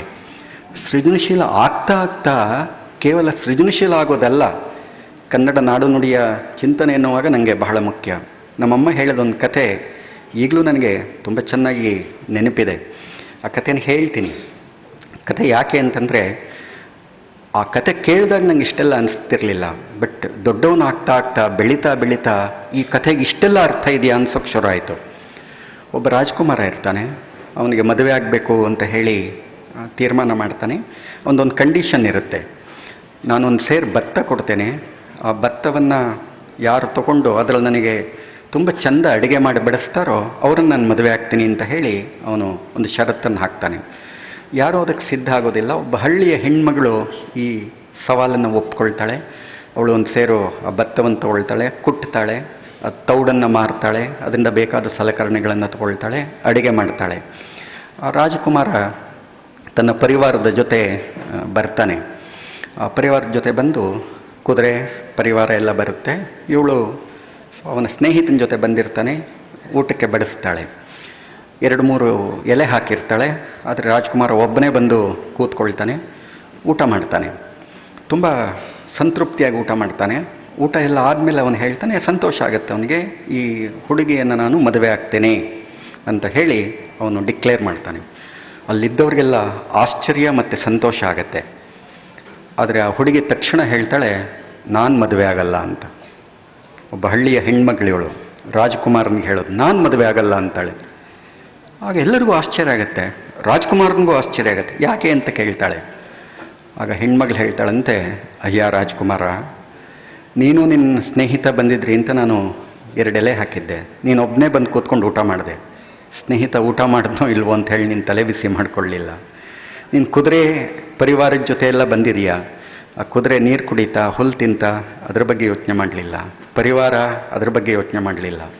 ನಾನು ಬಡಿಸ್ತಾ ಇದ್ದಾಗ ದನ ತಿಂದಾಕಿ ತಿಂದೆ, ಎದುರುಗಡೆ ನಾನಿದ್ದೀನಿ, ನನಗೆ ಉಳಿತೋ ಬಿಡುತ್ತೋ ಅದ್ರ ಬಗ್ಗೆ ಯೋಚನೆ ಮಾಡಲಿಲ್ಲ. ನಿನ್ನಂಥವು ನನ್ನ ಮದುವೆ ಆದರೆ ಒಕ್ಕಲ್ ಮಾಡೋಕ್ಕೆ ಸಾಧ್ಯ ಇಲ್ಲ ನನ್ನ ಕೈಲಿ, ಬೇಡ ಅಂದ್ಲಂತೆ. ಈ ಕಥೆ ಸುಮ್ಮನೆ ನಮ್ಮಮ್ಮ ಹೇಳಿದರು, ಆದರೆ ಈ ಕಥೆ ಈಗ ಕೇಳುವಾಗ ನಂಗನ್ಸುತ್ತೆ ಸಹಬಾಳ್ವೆಯ ಪರಿಕಲ್ಪನೆಯನ್ನು ಇದಕ್ಕಿಂತ ಚೆನ್ನಾಗಿ ಹೇಳಲಿಕ್ಕಾಗೋದಿಲ್ಲ. ಈ ಹೊತ್ತು ಆಧುನಿಕ ಬದುಕು ಎದುರಿಸ್ತಿರೋ ಬಹುದೊಡ್ಡ ಸವಾಲು ಯಾವುದಾದ್ರು ಇದ್ದರೆ ಸ್ವಾರ್ಥ ಕೇಂದ್ರಿತ ಮನಸ್ಸು. ಎಲ್ಲವೂ ನನಗೆ ಬೇಕು, ಎಲ್ಲವೂ ನನಗೆ ಬೇಕು, 100 ಸಾವಿರಾರು ಕೋಟ್ಯಾಂತರ ರೂಪಾಯಿ ನನಗೆ ಬೇಕು. ಒಂದೊಂದು ಸಲ ಅನಿಸುತ್ತೆ, ಇಷ್ಟು ದುಡ್ಡು ಇಟ್ಕೊಂಡು ಏನು ಮಾಡ್ತಾರೆ ಅಂತ. ಎಲ್ಲ ನನಗೆ ಬೇಕು. ನನಗೆ, ನನ್ನ ಮಕ್ಕಳಿಗೆ, ನನ್ನ ಕುಟುಂಬಕ್ಕೆ ಬೇಕು. ಇಲ್ಲ ಸ್ವಲ್ಪ ಸಮಾಜಮುಖಿಯಾಗಿ, ಸ್ವಲ್ಪ ಸಮಾಜಕ್ಕೆ ಹಂಚಿ ಎಲ್ಲರೂ ಒಟ್ಟಿಗೆ ತಿನ್ನೋಣ ಅಂತಂದರೆ ಈ ಸಮಾಜ ಎಷ್ಟು ಚೆಂದ ಆಗಿಬಿಡುತ್ತೆ ರೀ. ಈ ಸ್ವಾರ್ಥ ಕೇಂದ್ರಿತ ಬದುಕಿಗೆ ಉತ್ತರವನ್ನು ನಮ್ಮ ಶಿಕ್ಷಣ ಅಲ್ಲ, ಒಬ್ಬ ಹೆಣ್ಮಗಳು ಕೊಡ್ತಾ ಇದ್ದಾಳೆ, ನಮ್ಮ ಜಾನಪದ ಕಥೆ ಕೊಡ್ತಾ ಇದೆ. ಇದು ಒಂದು. ಇನ್ನೊಂದು ನನಗೆ ಅನಿಸಿದ್ದು ಅಂತಂದರೆ, ಒಬ್ಬ ಹಳ್ಳಿಯ ಹೆಣ್ಮಗಳಿಗೆ ಪ್ರಭುತ್ವವನ್ನು ಎದುರಿಸುವ ಶಕ್ತಿ ಇದೆಯಲ್ಲ, ಈ ಶಕ್ತಿ ಇವತ್ತು ಸಮಾಜಕ್ಕೆ ಬೇಕು. ಇವತ್ತು ನಾವು ಹೇಳ್ತಾ ಇದ್ವಲ್ಲ, ನಿಸಾರ್ ಅವರ ಕವನವನ್ನು ಕೇಳ್ತಾ ಇದ್ದಾಗ ಆ ಹುಡುಗಂತೂ ಸುಶ್ರಾವ್ಯವಾಗಿ ಹಾಡಲಿಲ್ಲ, ಎನರ್ಜೆಟಿಕ್ ಆಗಿ ಹಾಡ್ದ. ಎಂಥ ಎನರ್ಜಿ ಇತ್ತು ಅವನಲ್ಲಿ. ನಿಜವಾಗಿ ಸಂತೋಷ ಆಯಿತು ಅವನು ಹಾಡುವಾಗ ನನಗೆ. ಅದರಿಂದ ಅನುಭವಿಸಿ ಹಾಡ್ತಾ ಇದ್ದ ಹುಡುಗ.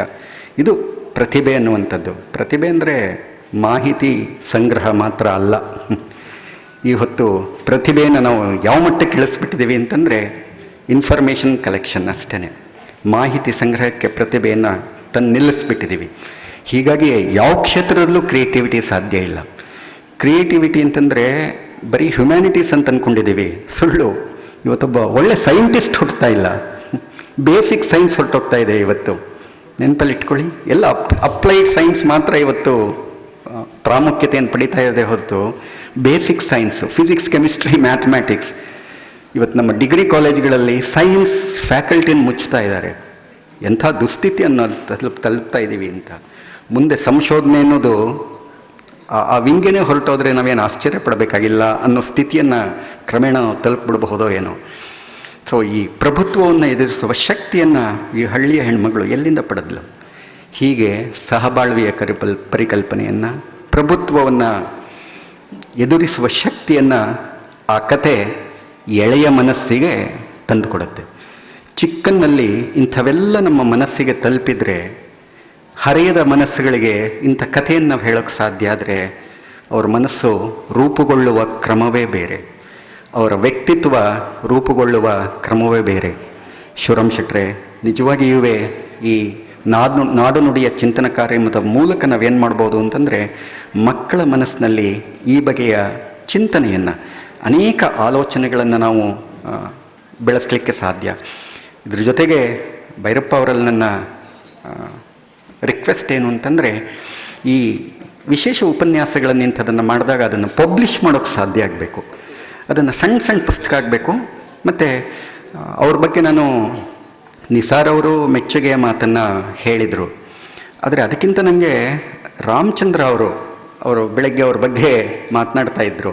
ನಿನ್ನೆ ಅವರು ಕರ್ಕೊಂಡು ಹೋಗಿ ನಮ್ಮನ್ನು ತುಂಬ ಪ್ರೀತಿಯಿಂದ ನೋಡಿಕೊಂಡ್ರು ಹಾಗೆ ಅಂತ ಹೇಳ್ತಾ ಇದ್ರು. ನಿಜವಾಗಿ ಭೈರಪ್ಪ ಅವ್ರ ಬಗ್ಗೆ ನನಗೆ 2 ಅಂಶ ಹೇಳಬೇಕು ಅಂತ ಅನ್ನಿಸ್ತು. ಒಂದು, ಅವರು ಸಾಕಷ್ಟು ಸಂಪನ್ಮೂಲಗಳನ್ನು ತರ್ತಾ ಇದ್ದಾರೆ ವಿಶ್ವವಿದ್ಯಾಲಯಕ್ಕೆ ಅನ್ನೋದು. ಒಂದು ವಿಶ್ವವಿದ್ಯಾಲಯಕ್ಕೆ ಅಗತ್ಯ ಬೇಕಾಗಿರೋದು ಇಂಥ ಸಂಪನ್ಮೂಲಗಳು. ಸಂಪನ್ಮೂಲ ಇಲ್ಲದೆ ಇದ್ದರೆ ಏನೂ ಮಾಡಲಿಕ್ಕಾಗೋದಿಲ್ಲ. ಸಂಪನ್ಮೂಲ ಅಂದರೆ ಬರೀ ಹಣ ಮಾತ್ರ ಅಲ್ಲ, ಮಾನವ ಸಂಪನ್ಮೂಲವೂ ಬಹಳ ಮುಖ್ಯ ಅನ್ನೋದನ್ನ ನೆನಪಲ್ಲಿ ಇಟ್ಕೊಂಡಿರಬೇಕು. GS ಶಿವರುದ್ರಪ್ಪನವರು ಬೆಂಗಳೂರು ಕನ್ನಡ ಅಧ್ಯಯನ ಕೇಂದ್ರವನ್ನು ಕಟ್ಟುವಾಗ ಅನೇಕ ಪ್ರತಿಭೆಗಳನ್ನು ಕರ್ಕೊಂಬಂದರು ಬೇರೆ ಬೇರೆ ಕಡೆಯಿಂದ. ಬೇರೆ ಬೇರೆ ವಿಶ್ವವಿದ್ಯಾಲಯಗಳ ಮಾನ್ಯತೆ ಹೇಗಿರುತ್ತೆ ಅಂತಂದರೆ, ಎಷ್ಟು ಜನ ನೊಬೆಲ್ ಲಾರೆಟ್ಸ್ ನಿಮ್ಮ ಯೂನಿವರ್ಸಿಟಿಯಲ್ಲಿ ಇದ್ದಾರೆ ಅಂತ. ಬಹಳ ಮುಖ್ಯ ಅದು. ನಮ್ಮ ವಿಶ್ವವಿದ್ಯಾಲಯಗಳು ಏನು ಮಾಡಬೇಕು ಅಂತಂದರೆ, ಭೈರಪ್ಪ ಅವರು ನಿಜವಾಗಿ ಮಾಡಬಹುದಾದ ಕೆಲಸ ನನಗೆ ಏನನ್ಸುತ್ತೆ ಅಂತಂದರೆ, ಬೆಸ್ಟ್ ಸ್ಕಾಲರ್ಸನ್ನು ಇಲ್ಲಿ ಬಂದು 1 ತಿಂಗಳು 2 ತಿಂಗಳು ಇದ್ದು ಅವರು ನಮ್ಮ ಸ್ಟೂಡೆಂಟ್ಸ್ ಜೊತೆ ಇಂಟ್ರ್ಯಾಕ್ಟ್ ಮಾಡಿ ಹೋಗೋಕ್ಕೆ ಸಾಧ್ಯ ಆಗಬೇಕು. ವರ್ಲ್ಡ್ ಬೆಸ್ಟ್ ಸ್ಕಾಲರ್ಸನ್ನು ಕರೆಸೋಕ್ಕೆ ಸಾಧ್ಯ ಆಗಬೇಕು ನಮ್ಮ ವಿಶ್ವವಿದ್ಯಾಲಯಗಳು. ಇವತ್ತು ನಮ್ಮ ವಿಶ್ವವಿದ್ಯಾಲಯಗಳು ಎಂಥ ಬಡವಾಗಿವೆ ಅಂದರೆ, ಜಗತ್ತಿನ ಬೆಸ್ಟ್ 400 ಯೂನಿವರ್ಸಿಟಿಯಲ್ಲಿ ಇಂಡಿಯಾದ 1 ಯೂನಿವರ್ಸಿಟಿಯೂ ಇಲ್ಲ. ಇದು ನಾವು ಎದುರಿಸ್ತಾ ಇರುವಂಥ ಸಮಸ್ಯೆ ಇವತ್ತು. ಅದಕ್ಕೆ ಕಾರಣ ಏನಂತಂದರೆ ಫ್ಯಾಕಲ್ಟಿ ರೀ. ಸೊ ಬೆಸ್ಟ್ ಫ್ಯಾಕಲ್ಟಿಯನ್ನು ನಾವು ಪಡೆದೇ ಹೋಗ್ಬಿಟ್ರೆ ಏನು ಶಿಕ್ಷಣವನ್ನು ಕೊಡ್ತೇವೆ ನಾವು? ಸೊ ಇದು ನಿಜವಾಗಿ ಸಂಪನ್ಮೂಲವನ್ನು ಪಡೆಯುವಂಥದ್ದು ಒಂದು. ಇನ್ನೊಂದು, ಮಾನವೀಯ ಸಂಬಂಧವನ್ನು ಸೃಷ್ಟಿ ಮಾಡುವಂಥದ್ದು. ನಿಜವಾಗಿ ಇವೆ ಅಂಥ ಮಾನವೀಯ ಸಂಬಂಧವನ್ನು ನಾವು ವಿಶ್ವವಿದ್ಯಾಲಯದಲ್ಲಿ ಸೃಷ್ಟಿ ಮಾಡೋಕ್ಕಾಗದೇ ಇದ್ದರೆ ನಮ್ಮ ಶಿಕ್ಷಣದ ಮಹತ್ವ ಏನು? ಬ್ರಾಡ್ಸ್ಕಿ ನೊಬೆಲ್ ಪ್ರಶಸ್ತಿ ತಗೊಂಡಾಗ ತುಂಬ ಸೊಗಸಾದ ಒಂದು ಮಾತನ್ನು ಹೇಳ್ತಾನೆ. ಯಾಕೆ ಸಾಹಿತ್ಯ ಬೇಕಿವತ್ತು ಅಂತ ಒಂದು ಪ್ರಶ್ನೆ ಮಾಡಿಕೊಂಡಾಗ ಅವನು ಹೇಳ್ತಾನೆ, ಈ ಹೊತ್ತು ನಮ್ಮ ಸಮಾಜ ಏನನ್ನು ಕಳ್ಕೊಂಡ್ಬಿಟ್ಟಿದೆ ಅಂತಂದರೆ ಪ್ರೀತಿಸೋ ಶಕ್ತಿಯನ್ನೇ ಕಳ್ಕೊಂಡ್ಬಿಟ್ಟಿದೆ ಅಂತ. ಎಷ್ಟು ಚೆನ್ನಾಗಿದೆ. ನಾನು ನೀವು ಅವರು ಇವರು ಅಲ್ಲ, ಇಡೀ ಸಮಾಜವೇ ಇವತ್ತು ಪ್ರೀತಿಸೋ ಶಕ್ತಿಯನ್ನು ಕಳ್ಕೊಂಡ್ಬಿಟ್ಟಿದೆ. ಎಲ್ಲಿ ನೋಡಿದ್ರು ದ್ವೇಷ, ಅಸಹನೆ, ಸಿಟ್ಟು, ನೋಡಿ ಕ್ರೌರ್ಯ. 7-8 ವರ್ಷದ ಹೆಣ್ಣುಮಗಳ ಮೇಲೆ ಕ್ರೌರ್ಯ. ಎಂಥ ಅಸಹ್ಯದ ಸ್ಥಿತಿಯಲ್ಲಿ ನಾವು ಬದುಕ್ತಾ ಇದ್ದೀವಿ ಅಂತಂದರೆ, ಪರಸ್ಪರ ನಂಬಿಕೆಯ, ಪ್ರೀತಿಯ ಸಮಾಜ ಇವತ್ತು ಕಾಣೆಯಾಗ್ತಾ ಇದೆ ಅನ್ನೋದನ್ನು ನಾವು ಗಮನಿಸ್ತಾ ಇದ್ದೀವಲ್ಲ. ಈ ಸಮಾಜದಲ್ಲಿ ಮತ್ತೆ ಪ್ರೀತಿಯನ್ನು ತುಂಬೋದು ಹೇಗೆ? ನಾವು ಪ್ರೀತಿಯನ್ನು ಕಾಣಿಸೋದು ಹೇಗೆ? ನಮ್ಮ ನಿತ್ಯೋತ್ಸವದ ಪರಿಕಲ್ಪನೆ ಈ ಎಲ್ಲ ಆಲೋಚನೆಗಳನ್ನು ಒಳಗೊಂಡಿರಬೇಕು. ಅನೇಕ ಸಂಗತಿಗಳನ್ನು ಒಳಗೊಳ್ಳೋಕ್ಕೆ ಸಾಧ್ಯ ಆಗಬೇಕಾಗುತ್ತೋ. ಸೊ ಹೀಗಾಗಿ ಈ ಹೊತ್ತು ಈ ಪ್ರೀತಿಸುವ ಶಕ್ತಿಯನ್ನು ನಾವು ಮತ್ತೆ ಸಮಾಜಕ್ಕೆ ಕೊಡಬೇಕಾಗಿದೆ, ಈ ಎಳೆಯ ಮನಸ್ಸುಗಳಿಗೆ ಕೊಡಬೇಕಾಗಿದೆ. ಸೊ ಒಂದು ನೆನಪಲ್ಲಿ ಇಟ್ಕೊಳ್ಳಿ, love is very badly used in English. Love is very badly used in English. ಬಹುಶಃ ಕನ್ನಡದಲ್ಲಿ ಅದಕ್ಕಿರುವ ಡೈಮೆನ್ಷನ್ಸ್ ಇದೆಯಲ್ಲ, ಆಯಾಮಗಳಿದೆಯಲ್ಲ, ಪ್ರೀತಿ, ವಾತ್ಸಲ್ಯ, ಅಕ್ಕರೆ, ಮಮತೆ, ಎಷ್ಟೊಂದು ಪದಗಳಿವೆ ಅಂತಂದರೆ ಅವೆಲ್ಲ ಬೇರೆ ಬೇರೆ ನೆಲೆಗಳನ್ನು, ಬೇರೆ ಬೇರೆ ಸಂಬಂಧಗಳನ್ನು ಸೂಚಿಸುವಂಥದ್ದು. ಇಂಥ ಪ್ರೀತಿಸೋ ಶಕ್ತಿಯನ್ನು ಸ್ನೇಹಿತರೆ, ಶಿವರಾಮ್ ಶೆಟ್ಟರ್ ಹೇಳಿದರು, ಸರ್ 15-20 ನಿಮಿಷ ಸಮಯ ಈಗಾಗಲೇ ಹೆಚ್ಚಾಗಿದೆ ಅಂತ. ಇನ್ನೊಂದು ಜಾನಪದದ ಒಂದು ಪ್ರಸಂಗವನ್ನು ಹೇಳಿ ನನ್ನ ಮಾತನ್ನು ಮುಗಿಸ್ತೀನಿ. ಪ್ರೀತಿಸಬೇಕು ಅಂತನ್ನುವಾಗ, ಸೊ ಮೊದಲು ನಮ್ಮ ಜನ ತಮ್ಮ ಮುಖ ನೋಡ್ಕೋಬೇಕು ಅಂತಂದರೆ ಕನ್ನಡಿಯಾಗಿ ಏನು ಬಳಸ್ತಾ ಇದ್ರು ಅಂತಂದರೆ ನೀರಿನ ಹೊಂಡವನ್ನು ಬಳಸ್ತಾ ಇದ್ರು. ನೀರಿನ ಹೊಂಡದಲ್ಲಿ ತಮ್ಮ ಮುಖವನ್ನು ನೋಡ್ಕೊಳ್ತಾ ಇದ್ರು. ಆಗ ಅವರಿಗೆ ಅವ್ರ ಮುಖ ಮಾತ್ರ ಕಾಣಿಸ್ತಿರ್ಲಿಲ್ಲ, ಮೇಲ್ಗಡೆ ಆಕಾಶ ಕಾಣಿಸ್ತಾ ಇತ್ತು, ಚಂದ್ರ ಕಾಣಿಸ್ತಾ ಇದ್ದ ಅಥವಾ ಸೂರ್ಯ ಕಾಣಿಸ್ತಾ ಇದ್ದ, ಸುತ್ತಲಿನ ಮರಗಿಡಗಳು, ಹಕ್ಕಿ ಪಕ್ಷಿ ಎಲ್ಲ ಕಾಣಿಸ್ತಾ ಇತ್ತು, ಜೊತೆಗೆ ಮುಖನೂ ಕಾಣಿಸ್ತಾ ಇತ್ತು. ಇವತ್ತು ನಾವು ಕನ್ನಡಿ ಮುಂದೆ ನಿಂತ್ಕೊಂಡ್ರೆ ನಮ್ಮ ಮುಖ ಮಾತ್ರ ನಮಗೆ ಕಾಣುತ್ತೆ, ಉಳಿದಿದ್ಯಾವುದೂ ಕಾಣೋದಿಲ್ಲ. ಇವತ್ತು ನಾವು ಮತ್ತೆ ಪಡ್ಕೋಬೇಕಾಗಿರೋದು ನಮ್ಮ ಮುಖದ ಜೊತೆಗೆ ನಮ್ಮ ಸುತ್ತಮುತ್ತಲಿನ ಎಲ್ಲವೂ ಕಾಣುವ ಮನೋಭಾವವೊಂದನ್ನು ಪಡ್ಕೋಬೇಕಾಗಿದೆ. ಅಂಥ ಮನೋಭಾವವನ್ನು ಪಡ್ಕೊಳ್ಳೋಕ್ಕೆ ಸಾಧ್ಯವಾಗುವ ಹಾಗೆ ಈ ನಿತ್ಯೋತ್ಸವ ರೂಪುಗೊಳ್ಳಲಿ ಅಂತ ಹೇಳಿ, ಈ ನಿತ್ಯೋತ್ಸವವನ್ನು, ಈ ಸಮಾರಂಭದ ಮತ್ತೊಂದು ಪ್ರಾಮುಖ್ಯತೆ ಏನು ಅಂತಂದರೆ, ಈ ನಿತ್ಯೋತ್ಸವವನ್ನು ಉದ್ಘಾಟನೆ ಮಾಡಿದ್ದು ನಮ್ಮ ನಿತ್ಯೋತ್ಸವದ ಕವಿ. ನಿಜವಾಗಿಯೂ ಇದು ತುಂಬ ಅರ್ಥಪೂರ್ಣವಾದದ್ದು ಅಂತನೂ ನನಗೆ ಅನಿಸುತ್ತೆ. ನಿಸಾರ್ ಇವತ್ತು ಇಲ್ಲಿರುವಂಥದ್ದು ಅನೇಕ ಕಾರಣಗಳಿಗಾಗಿ ನನಗೆ ಬಹಳ ಮುಖ್ಯ ಅಂತ ಹೇಳಿ ಅನಿಸುತ್ತೆ. ವಿ ಸಿ ಅವರು ಅವರನ್ನು ಕರ್ಕೊಂಡು ಬಂದಿರುವಂಥದ್ದು ಅಂತ ಹೇಳಿ. ಸೊ ನನಗಂತೂ ಇದೊಂದು ಸಾಂಕೇತಿಕವಾದದ್ದು ಅಂತ ಕೂಡ ಅನ್ನಿಸ್ತು. ಆದ್ದರಿಂದ ನಿಸಾರರು ಅನೇಕ ನೆಲೆಯಲ್ಲಿ ಜೀವನೋತ್ಸಾಹಕ್ಕೆ ಸಂಕೇತ, ನಿಷ್ಕಲ್ಮಶವಾದ ಪ್ರೀತಿಗೆ ಸಂಕೇತ, ಸಹಜವಾದ ಮುಗ್ಧತೆಗೆ ಸಂಕೇತ, ಇದೆಲ್ಲದರ ನಡುವೆ ವೈಜ್ಞಾನಿಕ ಮನೋಭಾವಕ್ಕೆ, ಅವರು ಅಲೌಕಿಕ ಶಕ್ತಿಯ ಬಗ್ಗೆ ಎಷ್ಟೇ ಆ ಶಕ್ತಿಯ ಬಗ್ಗೆ ಮಾತನಾಡಿದರೂ ಅವರ ಆಳದಲ್ಲಿರುವಂಥದ್ದು ಒಬ್ಬ ವಿಜ್ಞಾನಿಯ ಬುದ್ಧಿ, ಪ್ರಖರವಾದ ವೈಚಾರಿಕತೆ, ಅದನ್ನು ನಾನು ಬಲ್ಲೆ. ಸೊ ಹೀಗಾಗಿ ಅಂಥವರು ಇದನ್ನು ಉದ್ಘಾಟಿಸಿರುವಂಥದ್ದು. ನಮಗೆ ಇವತ್ತು ಬೇಕಾಗಿರೋದು ತಿಳುವಳಿಕೆಯೂ ಬೇಕು, ಸಂತೋಷವೂ ಬೇಕು. ಕೇವಲ ತಿಳುವಳಿಕೆಯಿಂದ ಬದುಕು ಚೆಂದ ಆಗೋದಿಲ್ಲ, ಕೇವಲ ಸಂತೋಷದಿಂದ ಬದುಕಿಗೆ ಎಲ್ಲ ಸವಲತ್ತುಗಳು ಸಿಗೋದಿಲ್ಲ. ಇವೆರಡೂ ಒಟ್ಟಿಗೆ ಸಾಧ್ಯ ಆಗೋದು ನಿಸಾರ್ ಅಂಥವರ ವ್ಯಕ್ತಿತ್ವದಿಂದ ಅನ್ನೋದನ್ನು ನಾವು ನೆನಪಲ್ಲಿ ಇಟ್ಕೊಳ್ಳೋಕ್ಕೆ ಸಾಧ್ಯ ಆಗಬೇಕು.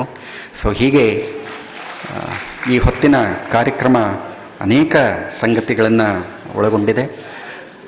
ಸಾಧ್ಯ ಆದರೆ ಈ ನಿತ್ಯೋತ್ಸವದ ಮಾಲಿಕೆಯಲ್ಲಿ ಯಾವುದಾದ್ರೂ ಒಂದು ವಿಷಯವನ್ನು ಇಟ್ಕೊಂಡು ನನಗೂ ಮಾತನಾಡೋ ಉತ್ಸಾಹ ಇದೆ ಅನ್ನೋದನ್ನು ಈ ಸಂದರ್ಭದಲ್ಲಿ ಸೂಚಿಸಿ. ಯಾಕೆಂದರೆ ಇದು ಸಮಯ ಅಲ್ಲ, ಯಾಕೆಂದರೆ ಅನೇಕ ವಿಚಾರಗಳನ್ನು ನಾವು ಹಂಚ್ಕೋಬೇಕಾಗಿದೆ. ಅದರಲ್ಲೂ ಪ್ರಾಮಾಣಿಕವಾಗಿ ಹೇಳ್ತೀನಿ, ಮುಖಸ್ತುತಿ ಅಲ್ಲ, ನಿಮ್ಮ ಹಾಗೆ ಕೇಳಿಸ್ಕೊಳ್ಳೋರು ಕೂಡ ಇವತ್ತು ಕಡಿಮೆ ರೀ. ತುಂಬಿದ ಸಭೆಯಲ್ಲಿ ಎಷ್ಟು ಜನ ಕೇಳಿಸ್ಕೊಳ್ತಾ ಇದ್ದೀರಿ? ನಿಮಗೆ ನಮಸ್ಕಾರ. ಡಾಕ್ಟರ್ ನರಹಳ್ಳಿ ಬಾಲಸುಬ್ರಹ್ಮಣ್ಯ ಇವರು ಕೇಂದ್ರ ಸಾಹಿತ್ಯ ಅಕಾಡೆಮಿಯ ಕರ್ನಾಟಕದ ಕಾರ್ಯಕಾರಿಣಿಯ ಸದಸ್ಯರಾದ ಮೇಲೆ, ಕರ್ನಾಟಕದ ಪ್ರತಿನಿಧಿ ಆದಮೇಲೆ ನಾಡಿನುದ್ದಕ್ಕೂ ಕನ್ನಡ ನಾಡು ನುಡಿಗೆ ಸಂಬಂಧಪಟ್ಟ ಸಂಘಟನಾತ್ಮಕ ಕೆಲಸವನ್ನು ನಿರಂತರವಾಗಿ ಬಹಳ ಕ್ರಿಯಾಶೀಲವಾಗಿ ನಡೆಸ್ತಾ ಇದ್ದಾರೆ. ನಮ್ಮ ಈ ಕಾರ್ಯಕ್ರಮಕ್ಕೂ ಕೂಡ ಮಾರ್ಗದರ್ಶಿ ಮಾತುಗಳನ್ನು ನೀಡಿದ್ದಾರೆ. ಅವರಿಗೆ ವಂದನೆಗಳು. ಈ ಕಾರ್ಯಕ್ರಮದಲ್ಲಿ ಮುಖ್ಯವಾಗಿ 3 ನೆಲೆಗಳು. ಒಂದು ನಿತ್ಯೋತ್ಸವದ ಉದ್ಘಾಟನೆ, ಎರಡನೆಯದ್ದು SV ಪರಮೇಶ್ವರ ಭಟ್ಟರ ಕೃತಿ ಕೊಡುಗೆ ಸ್ವೀಕಾರ ಮತ್ತು ಮೂರನೆಯದ್ದು ಸಾಂಸ್ಕೃತಿಕ ಕಲರವ. 2ನೇ ಘಟ್ಟಕ್ಕೆ ನಾವು ಪ್ರವೇಶ ಮಾಡ್ತಾ ಇದ್ದೇವೆ. ಆ ಬಳಿಕ 3ನೇ ಘಟ್ಟದಲ್ಲಿ ಆಳ್ವಾಸ್ ವಿದ್ಯಾರ್ಥಿಗಳಿಂದ ಸುಮಾರು 1.5 ತಾಸುಗಳ ಸಾಂಸ್ಕೃತಿಕ ಕಾರ್ಯಕ್ರಮ ಈ ವೇದಿಕೆಯಲ್ಲಿ ನಡೀಲಿಕ್ಕಿದೆ. ಪ್ರೊಫೆಸರ್ SV ಪರಮೇಶ್ವರ ಭಟ್ಟರು ಮಂಗಳೂರಿನಲ್ಲಿ ಕನ್ನಡ ಸ್ನಾತಕೋತ್ತರ ಅಧ್ಯಯನ ಕೇಂದ್ರದ ಮೊದಲ ಅಧ್ಯಕ್ಷರು, ಕವಿಗಳು, ಕನ್ನಡದ ಮಹತ್ವದ ಅನುವಾದಕರು. ರಾಗಿಣಿ, ಇಂದ್ರಚಾಪ, ಇಂದ್ರಗೋಪ, ತುಂಬೆಹೂ, ಉಪ್ಪು ಕಡಲು ಮೊದಲಾದ 11 ಕವನ ಸಂಕಲನ, 17 ಅನುವಾದ ಕೃತಿಗಳು, 8 ವಿಮರ್ಶಾ ಕೃತಿಗಳು, 1 ಸ್ವತಂತ್ರ ಗಾದೆಗಳ ಸಂಕಲನ, 2 ಸಂಪಾದಿತ ಕೃತಿಗಳನ್ನು ಪ್ರಕಟಿಸಿದ್ದಾರೆ. ಅನ್ಯ ಭಾಷೆಯೊಂದರ ಕವಿಯ ಸಮಗ್ರ ಕೃತಿಗಳ ಅನುವಾದವನ್ನು ಮೂಲ ಸಹಿತವಾಗಿ ನೀಡುವ ಪರಂಪರೆಯನ್ನು ಕನ್ನಡದಲ್ಲಿ ಆರಂಭಿಸಿದವರೇ SVP ಅವರು. ಶಿಷ್ಯವತ್ಸಲರು, ವಿನಯಶೀಲರು, ವಿದ್ಯಾರ್ಥಿಗಳಿಗೆ ಸ್ಫೂರ್ತಿಯ ಸೆಲೆಯು, ಅಪಾರ ಕನ್ನಡ ಪ್ರೇಮಿಯೂ ವಾಗ್ಮಿಯೂ ಆಗಿದ್ದವರು. ಈ ನೆಲದಲ್ಲಿ ಅವರು ಮಾಡಿದ ಕನ್ನಡದ ಕೈಂಕರ್ಯವನ್ನು ಗೌರವದಿಂದ ನೆನಪಿಸಿಕೊಳ್ಳುತ್ತಾ ಮಂಗಳೂರು ವಿಶ್ವವಿದ್ಯಾನಿಲಯವು ಕನ್ನಡ ವಿಭಾಗಕ್ಕೆ SVP ಕನ್ನಡ ಅಧ್ಯಯನ ಸಂಸ್ಥೆ ಎಂದು ಹೆಸರಿಟ್ಟಿದೆ. ಇದೀಗ ಅವರ ಒಂದು ಹಾಡು, ಪ್ರೀತಿಯ ಕರೆ ಕೇಳಿ ಆತ್ಮನ ಮೊರೆ ಕೇಳಿ ಎನ್ನುವ ಹಾಡು.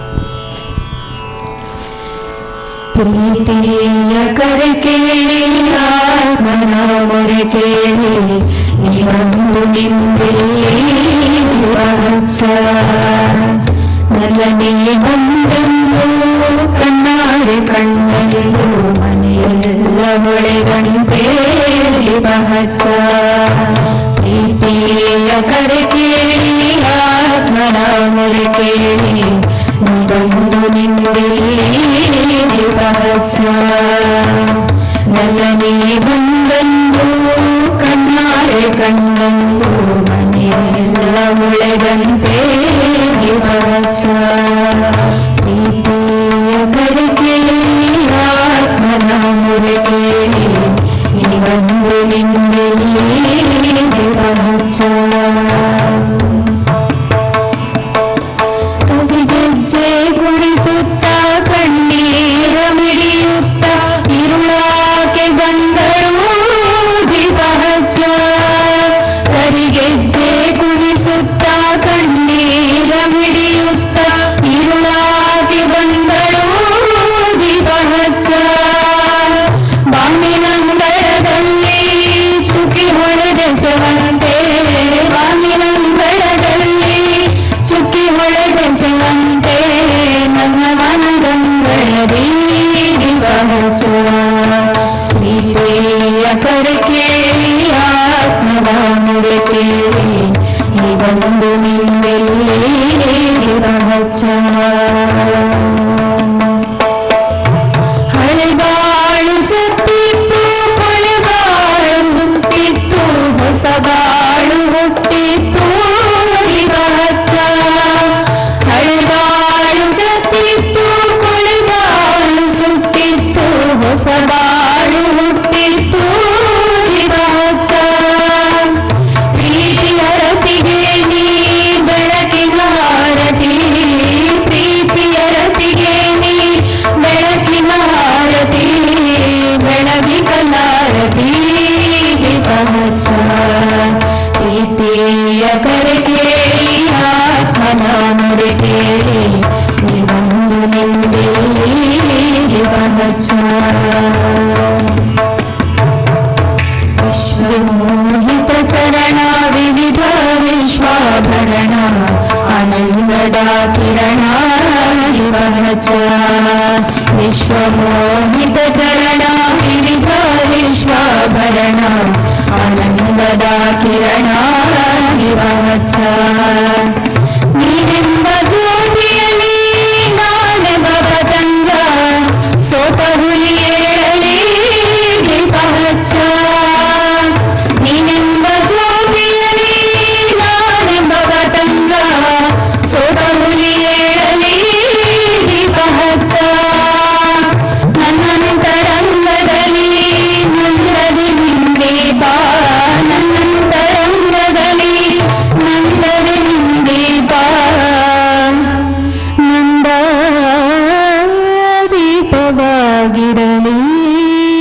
पहचान प्रीतिय कर केळि आत्मनोर केळि निबंधु निन्नेळि पहचान ನಲ್ಲನೇ ಬಂದೊಂದು ಕಣ್ಣಾರೆ ಕಂಡಂದು ಮನೆಯೆಲ್ಲ ಹೊಳೆದಂತೆ ಪಹಚಾನ್ ಪ್ರೀತಿಯ ಕರೆ ಕೇಳಿ ಆತ್ಮನ ಮೊರೆ ಕೇಳಿ ನಿಬಂಧು ನಿಂದೆಲ್ಲೇ ಪಹಚಾನ್ ನಿಬಂಧು ನಿಂದೆಲ್ಲೇ ಪಹಚಾನ್ ನಿಬಂಧು ನಿಂದೆಲ್ಲೇ ಪಹಚಾನ್.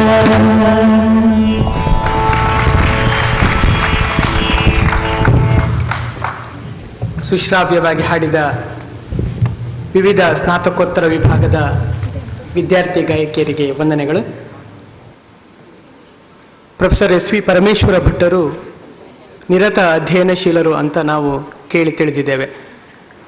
ಅವರ ಸಂಗ್ರಹದಲ್ಲಿದ್ದ ಅಪೂರ್ವವಾದ ಕೃತಿಗಳನ್ನು ನಮ್ಮ ಅವರ ಕಣ್ಣುಗಳು ಓಡಿದ, ಅವರ ಕೈಗಳ ಸ್ಪರ್ಶವನ್ನು ಪಡೆದ ಪುಸ್ತಕ ಅವರು ಅಧ್ಯಾಪನ ಮಾಡಿದ ಈ ನೆಲಕ್ಕೆ ಮತ್ತೆ ಬರ್ತಾ ಇರುವುದು ನಮ್ಮನ್ನೆಲ್ಲ ಪುಳಕಗೊಳಿಸಿದೆ, ನಮಗೆಲ್ಲ ಖುಷಿಯನ್ನು ತಂದುಕೊಟ್ಟಿದೆ. ಇದೀಗ ಎಸ್ ವಿ ಪರಮೇಶ್ವರ ಭಟ್ಟರ ಪುತ್ರರು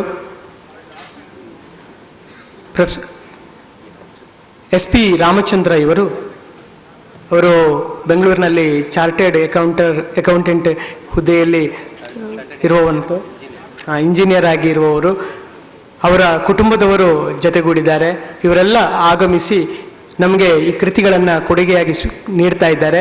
ಅವರ ಸಂಗ್ರಹದ ಪುಸ್ತಕಗಳು ಮತ್ತು ಅವರು ಸ್ವೀಕರಿಸಿದ ಪ್ರಶಸ್ತಿ ಫಲಕಗಳನ್ನು ಇದೀಗ ಮಾನ್ಯ ಕುಲಪತಿಗಳಿಗೆ ಅವರು ಅದರ ವಿವರಗಳ ಪತ್ರವನ್ನು ಹಸ್ತಾಂತರಿಸಬೇಕು ಅಂತ ಅತ್ಯಂತ ಗೌರವಪೂರ್ವಕವಾಗಿ ವಿನಂತಿಸಿಕೊಳ್ತಾ ಇದ್ದೇನೆ.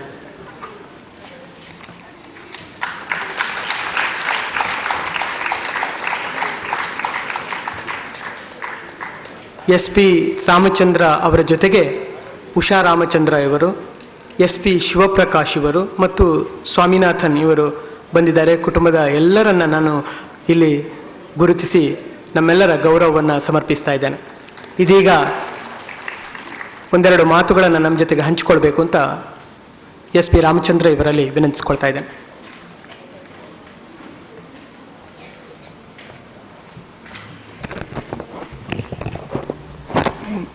ವೇದಿಕೆಯ ಮೇಲೆ ಇರತಕ್ಕ ಎಲ್ಲ ಗಣ್ಯರೇ, ಸಭೆಯಲ್ಲಿರತಕ್ಕ ಎಲ್ಲ ಸಹೃದಯರೇ, ನಾನು ಒಂದೆರಡು ವಿಷಯಗಳನ್ನು ತಮ್ಮಲ್ಲಿ ವಿನಂತಿಸಿಕೊಳ್ಳಬೇಕಾಗಿದೆ. ಮೊದಲನೆಯದಾಗಿ, ನಿನ್ನೆಯಿಂದ ನಮ್ಮ ಮಂಗಳೂರು ವಿಶ್ವವಿದ್ಯಾನಿಲಯದ ಸೊಗಸಾದ ಆತಿಥ್ಯವನ್ನು ಸ್ವೀಕರಿಸುತ್ತಿದ್ದೇವೆ.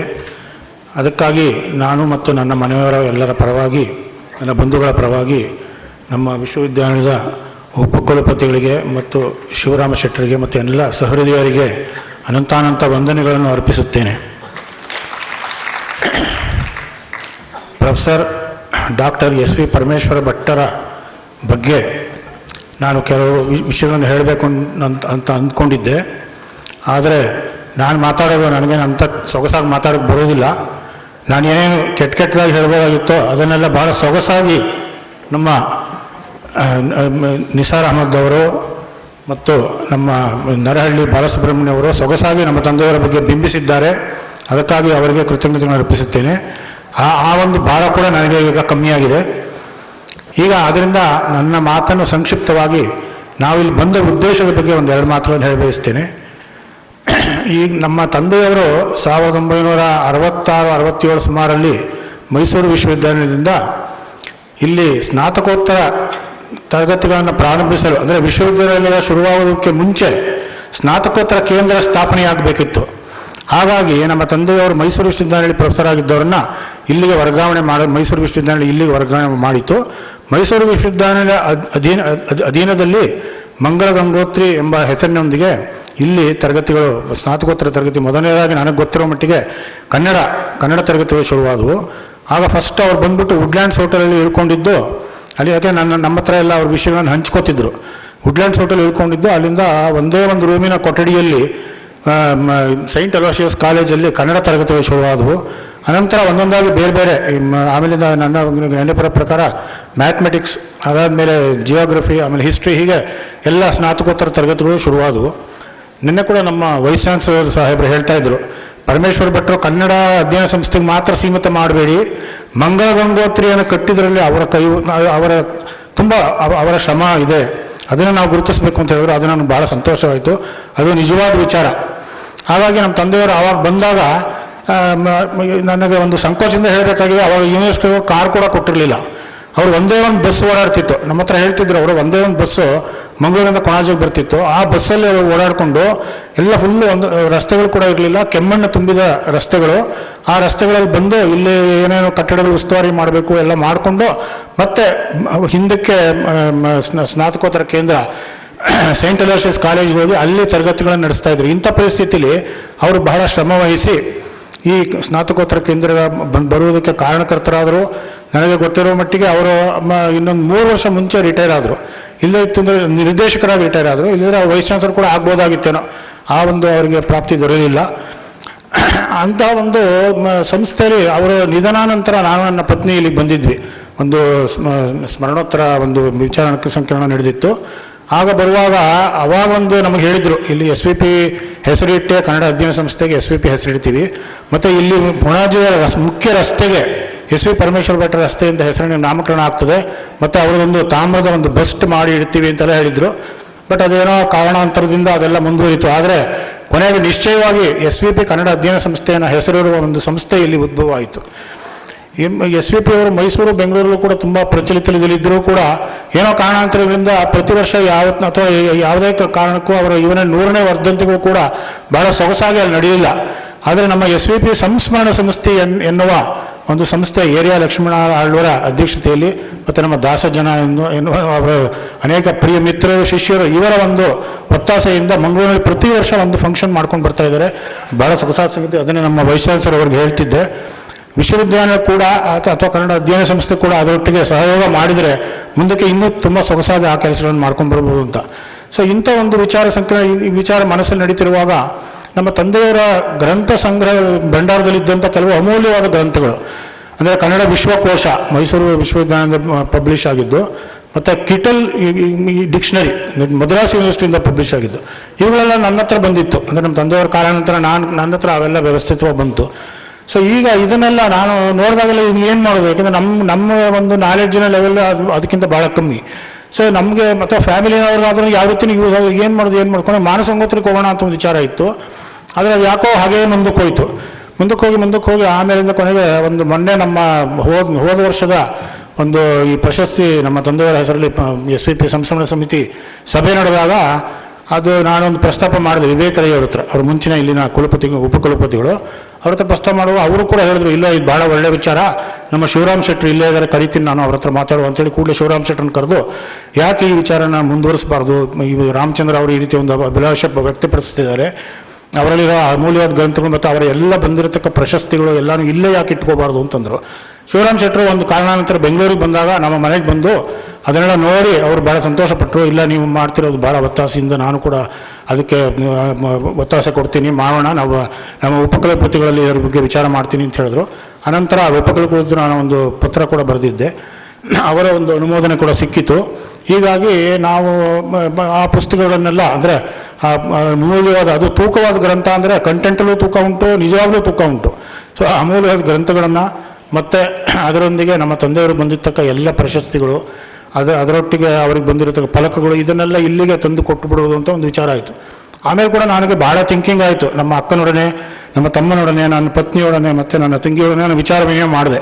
ನಾನು ಮಾಡ್ತಿರೋದು ಕರೆಕ್ಟ್ ಆಗ್ತದಾ, ಪುಸ್ತಕ ಹೋಗೋದು ಬೇರೆ ವಿಚಾರ, ಆದರೆ ನಮ್ಮ ತಂದೆಯವರು ಬಂದಿರೋ ಎಲ್ಲ ಪ್ರಶಸ್ತಿಗಳು ಇಲ್ಲಿ ಕೊಟ್ಟುಬಿಡೋದಾ ಹೇಗೆ, ಅಥವಾ ನಾವೇ ಇಟ್ಕೊಂಡ್ಬಿಡೋದಾ ಹೇಗೆ ಅಂತ ಹೀಗೆ ಒಂದು ಮನಸ್ಸಲ್ಲಿ ತುಂಬಲೇ ನಡೀತಾ ಇತ್ತು. ಹೀಗೆ ತುಂಬಲೇ ನಡೆಯುವಾಗ ಕೊನೆಗೆ ನನಗೆ ಏನು ಮಾಡೋದು ಗೊತ್ತಾಗಲಿಲ್ಲ. ಒಪ್ಕೊಂಡಾಗಿದೆ, ಮಕ್ಕಳೋ ಬೇಡವೋ, ಏನು ಮಾಡೋಣ.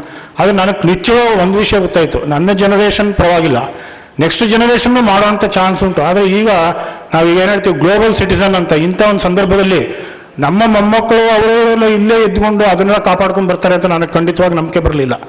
ಆದರೆ ಈ ಒಂದು ಸಂಸ್ಥೆ ನಿರಂತರವಾಗಿ ಇಲ್ಲೇ ಇರ್ತದೆ, ಅದು SVP ಅವರ ಹೆಸರಲ್ಲಿರ್ತದೆ. ಸೊ ಮುಂದಕ್ಕೆ ಇಲ್ಲಿ ಜಾಯ್ನ್ ಆಗತಕ್ಕ ಕನ್ನಡ ವಿದ್ಯಾರ್ಥಿಗಳು ಕೂಡ ಯಾರು ಎಸ್ ವಿ ಪಿ ಅಂದರೆ ಒಂದು 10 ವರ್ಷ ಆದಮೇಲೆ ಎಸ್ ವಿ ಪಿ ಯಾರು ಕೊನೆಗೆ PVS ಆಗಬಾರ್ದು.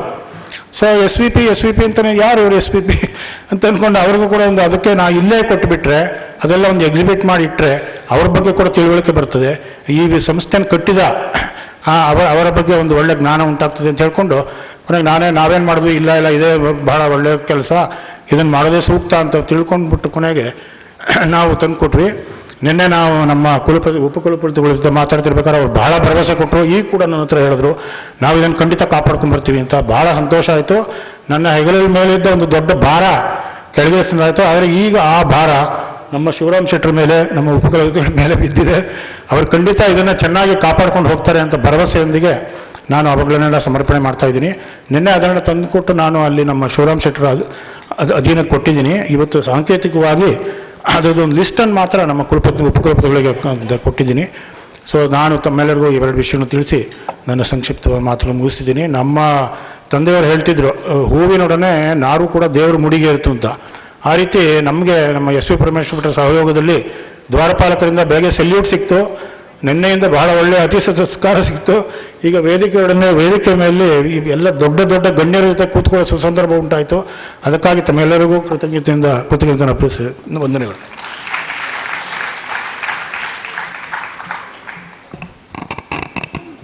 ವಂದನೆಗಳು ಸರ್. ಈ ಸಮಾರಂಭದ ಅಧ್ಯಕ್ಷರು ನಮ್ಮ ಕುಲಪತಿಗಳಾದ ಪ್ರೊಫೆಸರ್ ಕೆ ಭೈರಪ್ಪ ಇವರು. ಈ ಸಭೆಗೆ ಇವರನ್ನು ವಿಶೇಷವಾಗಿ ಪರಿಚಯಿಸುವ ಅಗತ್ಯ ಇಲ್ಲ. ಕಳೆದ ಕೆಲವು ತಿಂಗಳುಗಳಿಂದ ಅವರನ್ನು ನಾವು ನೋಡಿದ್ದೇವೆ, ಅವರ ಮಾತುಗಳನ್ನು ಕೇಳಿದ್ದೇವೆ. ಅವರ ಶಿಸ್ತುಬದ್ಧ ಆಡಳಿತ, ಸರಳ ಸಜ್ಜನಿಕೆಯ ನಡವಳಿಕೆ, ವಿಶ್ವವಿದ್ಯಾನಿಲಯದ ಭವಿಷ್ಯದ ಕುರಿತ ಕನಸು, ಯೋಜನೆ, ಸಂಶೋಧನೆಗೆ ಸಿಕ್ಕಿರುವ ಒತ್ತು ಇವೆಲ್ಲವೂ ನಮಗೆ ಗೊತ್ತು. ದೇಶ ವಿದೇಶಗಳಲ್ಲಿ ಸಂಚರಿಸಿ ಸುಮಾರು Russia, USA, Japan, Spain, Germany ಮೊದಲಾದ ಹಲವು ದೇಶಗಳನ್ನು, ಸುಮಾರು 56 ದೇಶಗಳನ್ನು ಸಂದರ್ಶಿಸಿದ ಹಿರಿಯರಿವರು. ಅವರು ನಮ್ಮ ವಿಶ್ವವಿದ್ಯಾಲಯದ ಕುಲಪತಿಗಳಾಗಿರುವುದು ನಮಗೆಲ್ಲ ಸಂಭ್ರಮದ, ಖುಷಿಯ, ಹೆಮ್ಮೆಯ ಸಂಗತಿ. ಅವರ ಅನುಭವ, ಬಹುಭಾಷೆಗಳವರ ತಜ್ಞತೆ, ಹಲವು ಬಗೆಯ ಆಡಳಿತಾತ್ಮಕ ಹುದ್ದೆಗಳನ್ನು ಸಮರ್ಥವಾಗಿ ನಿಭಾಯಿಸಿದ ಅವರ ಅನುಭವ ಅವೆಲ್ಲವೂ ಕೂಡ ಈ ವಿಶ್ವವಿದ್ಯಾಲಯಕ್ಕೆ ಈಗ ದೊರಕ್ತಾ ಇದೆ. ಸದ್ದಿಲ್ಲದೆ ತಮಗೆ ಗಮನಿಸ್ತಾ ಇರಬಹುದು ನೀವು, ನಮ್ಮ ಇಡೀ ಆವರಣ, ವಿಶ್ವವಿದ್ಯಾಲಯದ ಆವರಣ ಹಸಿರು ಸುಂದರ ಆಗ್ತಾ ಇದೆ. ಈ ಹಸಿರು ಸುಂದರ ಕ್ಯಾಂಪಸ್ನ ಒಂದು ಕಲ್ಪನೆ ಇರಬಹುದು. ವೇದಿಕೆಗಳು, ಇತ್ತೀಚಿನ ದಿನಗಳಲ್ಲಿ ಇಲ್ಲಿನ ಕಾರ್ಯಕ್ರಮದ ವೇದಿಕೆಗಳಲ್ಲಿ ಆಗ್ತಾ ಇರತಕ್ಕಂಥ ಒಂದು ಸೌಂದರ್ಯದ ಪ್ರಜ್ಞೆ ಇರಬಹುದು. ಹಾಗೇನೆ ಇಲ್ಲಿ ನಡೆತಕ್ಕಂಥ ಸಂಶೋಧನೆ ಇರಬಹುದು ಅಥವಾ ಇನ್ನಿತರ ಚಟುವಟಿಕೆಗಳು ಜಾಗತಿಕ ಮಟ್ಟದಲ್ಲಿ ಸಿಗಬೇಕು ಎನ್ನುವ ಕಾರಣಕ್ಕಾಗಿ ಅವರು ರೂಪಿಸ್ತಾ ಇರತಕ್ಕಂಥ ವೆಬ್ ಪೋರ್ಟಲ್ನ ಕೆಲಸಗಳಿರ್ಬೋದು. ಹೀಗೆ ಹಲವು ಕಾರ್ಯಗಳು, ಚಟುವಟಿಕೆಗಳು ಈ ವಿಶ್ವವಿದ್ಯಾಲಯವನ್ನು ಬೆಳೆಸುವ ನಿಟ್ಟಿನಲ್ಲಿ ಮುಂದಡಿ ಇರ್ತಾ ಇದೆ. ಇಂತಹ ಒಂದು ಯೋಜನೆ ಮಹತ್ವಾಕಾಂಕ್ಷೆಯುಳ್ಳ ಕುಲಪತಿಗಳು ನಮಗೆ ಸಿಕ್ಕಿರುವುದು ನಮ್ಮ ವಿಶೇಷ ಭಾಗ್ಯವೇ ಸರಿ. ಅವರಿಂದ ಇದೀಗ ಅಧ್ಯಕ್ಷೀಯ ಮಾತುಗಳು.